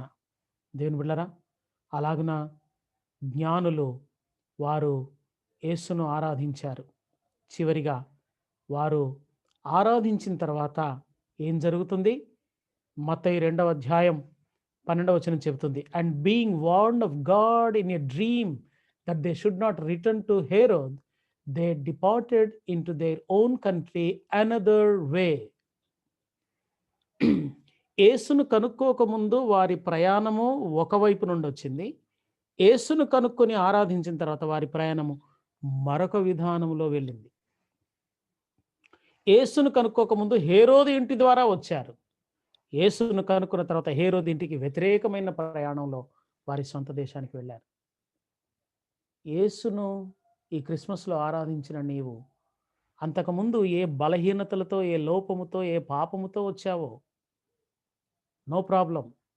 But after celebrating the real Christmas you need to have a different way to reach your own country. మన దేశం ఏమిటన్నది బైబిల్లో ఫిలిప్పీ పత్రిక 2:18లో మన పౌరస్థితి పరలోకమందున్నది. హెబ్రీ పత్రిక 13:8లో మన దేశం ఇది కాదు, పునాదులు గల పట్టణము అక్కడ ఉన్నదని అబ్రహాము, ఇస్సాకు, యాకోబులు గుర్తించి దాన్ని కొరకు వాళ్ళు ప్రయాణం చేశారు. నిలువరమైన పట్టణము మన కిలలో లేదుగా మానవా, యాత్రికులము ఆయుష్కాలము పరదేశులము ధరణిలోన, నిలువరమైన పట్టణము మన కిలలో లేదుగా మానవా. ఈ లోకము ప్రయాణము ఇది నిలువరమైంది కాదు. జ్ఞానులు తిరిగి తమ సొంత దేశమునకు చేరాలనుకున్నారు. యేసును దర్శించి క్రిస్మస్ జరిగించిన నీవు, నీ సొంత దేశము పరలోకం. అక్కడ నుండి మన ప్రభు అయిన యేసుక్రీస్తు కొరకు మనం కనిపెడుతున్నాం. అయితే దేవుని బిడ్డలారా, ఆ దేశము చేరుకొనగలిగే ప్రయాణం చేస్తున్నావా నీవు? హేరోదు గుండా వస్తే నీవు ఆ దేశానికి చేరుకోలేవు. హేరోదు దగ్గరికి వెళ్ళావనుకో, మిమ్మల్ని చంపి పడేస్తాడు ఆయన. హేరోదు ఇంట్లోనే నివాసం ఉండాల్సి వస్తుంది. హేరోదు సాతానుకు ముంగుర్తు. నీ బ్రతుకు లోకముతో, శరీర ఇచ్చలతో, పాపముతో, సాతాను కబంధ హస్తాల కింద ఉండి యేసు దగ్గరికి వచ్చావేమో. కానీ క్రిస్మస్ నీ బ్రతుకుని ఏం చేయాలి అంటే, నీ ప్రయాణమును మార్చాలి. ఇంతకుముందున్న ఈ పాపపు జీవితపు ప్రయాణము వదిలిపెట్టబడి నూతన మార్గములో ప్రయాణం చేయడమే నీ యొక్క నిజమైన క్రిస్మస్. నేను చిన్నప్పుడు క్రైస్తవ హాస్టల్లో చదువుకున్నాను. హాస్టల్లో ఉండి చదువుకున్నాను. అప్పుడు ఒక పాట నేర్పారు. ప్రకాశమైన ఆశ్చర్య దేశము ప్రియుని దేశము, నా ప్రియ దేశము, ప్రియుని దేశము, నా ప్రియ దేశము, పాపరహిత దేశము. నా దేశము ఏమిటంటే పాపము లేని దేశము, హేరోదుకు సంబంధించని దేశం. ఆ ఆశ్చర్యమైన దేశానికి నేను ప్రయాణం చేయాలంటే హేరోదు మార్గము గుండా కాదు, హేరోదుకు వ్యతిరేకమైన మార్గము గుండా. స్నేహితులారా, ముగించేస్తున్నాను. నీ క్రిస్మస్లో నీ ప్రయాణం మారిందా? వారు త్యాగం చేసుకొని ప్రయాణం కట్టారు. 2 సంవత్సరములు ప్రయాణం కట్టారు. అలాగే ప్రసంగి గ్రంథం 7వ అధ్యాయం 24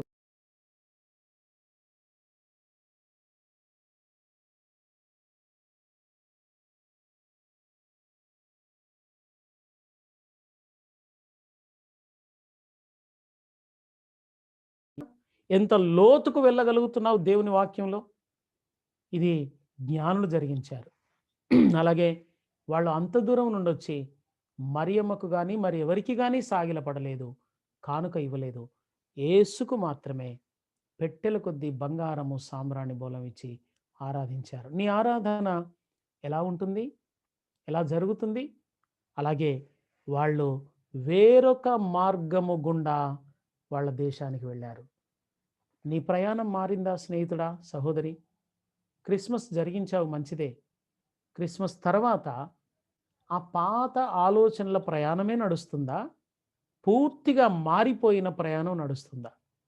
పూర్తిగా మారకపోతే నీది జ్ఞానుల క్రిస్మస్ కాదు. మారాలి. తలలు వంచండి, కనులు మూసుకొని ప్రార్థన చేసుకుందాం. ప్రార్థన చేసుకుందాం. 1 నిమిషంలో ముగించేస్తానండి. దయచేసి ప్రార్థన చేసుకుందాం.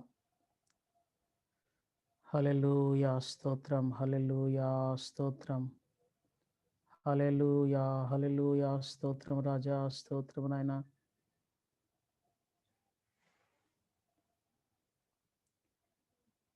ప్రేమ కలిగిన మా పరిశుద్ధ పరమ తండ్రి, నీ మహోన్నతమైన నామమునకు స్తోత్రాలు, స్తుతులు చెల్లిస్తూ ఈ రాత్రి వేళ క్రిస్మస్ పండుగలోని మర్మములను కొన్నిటిని మేము తేట తెల్లము చేసి పరిశోధించాం.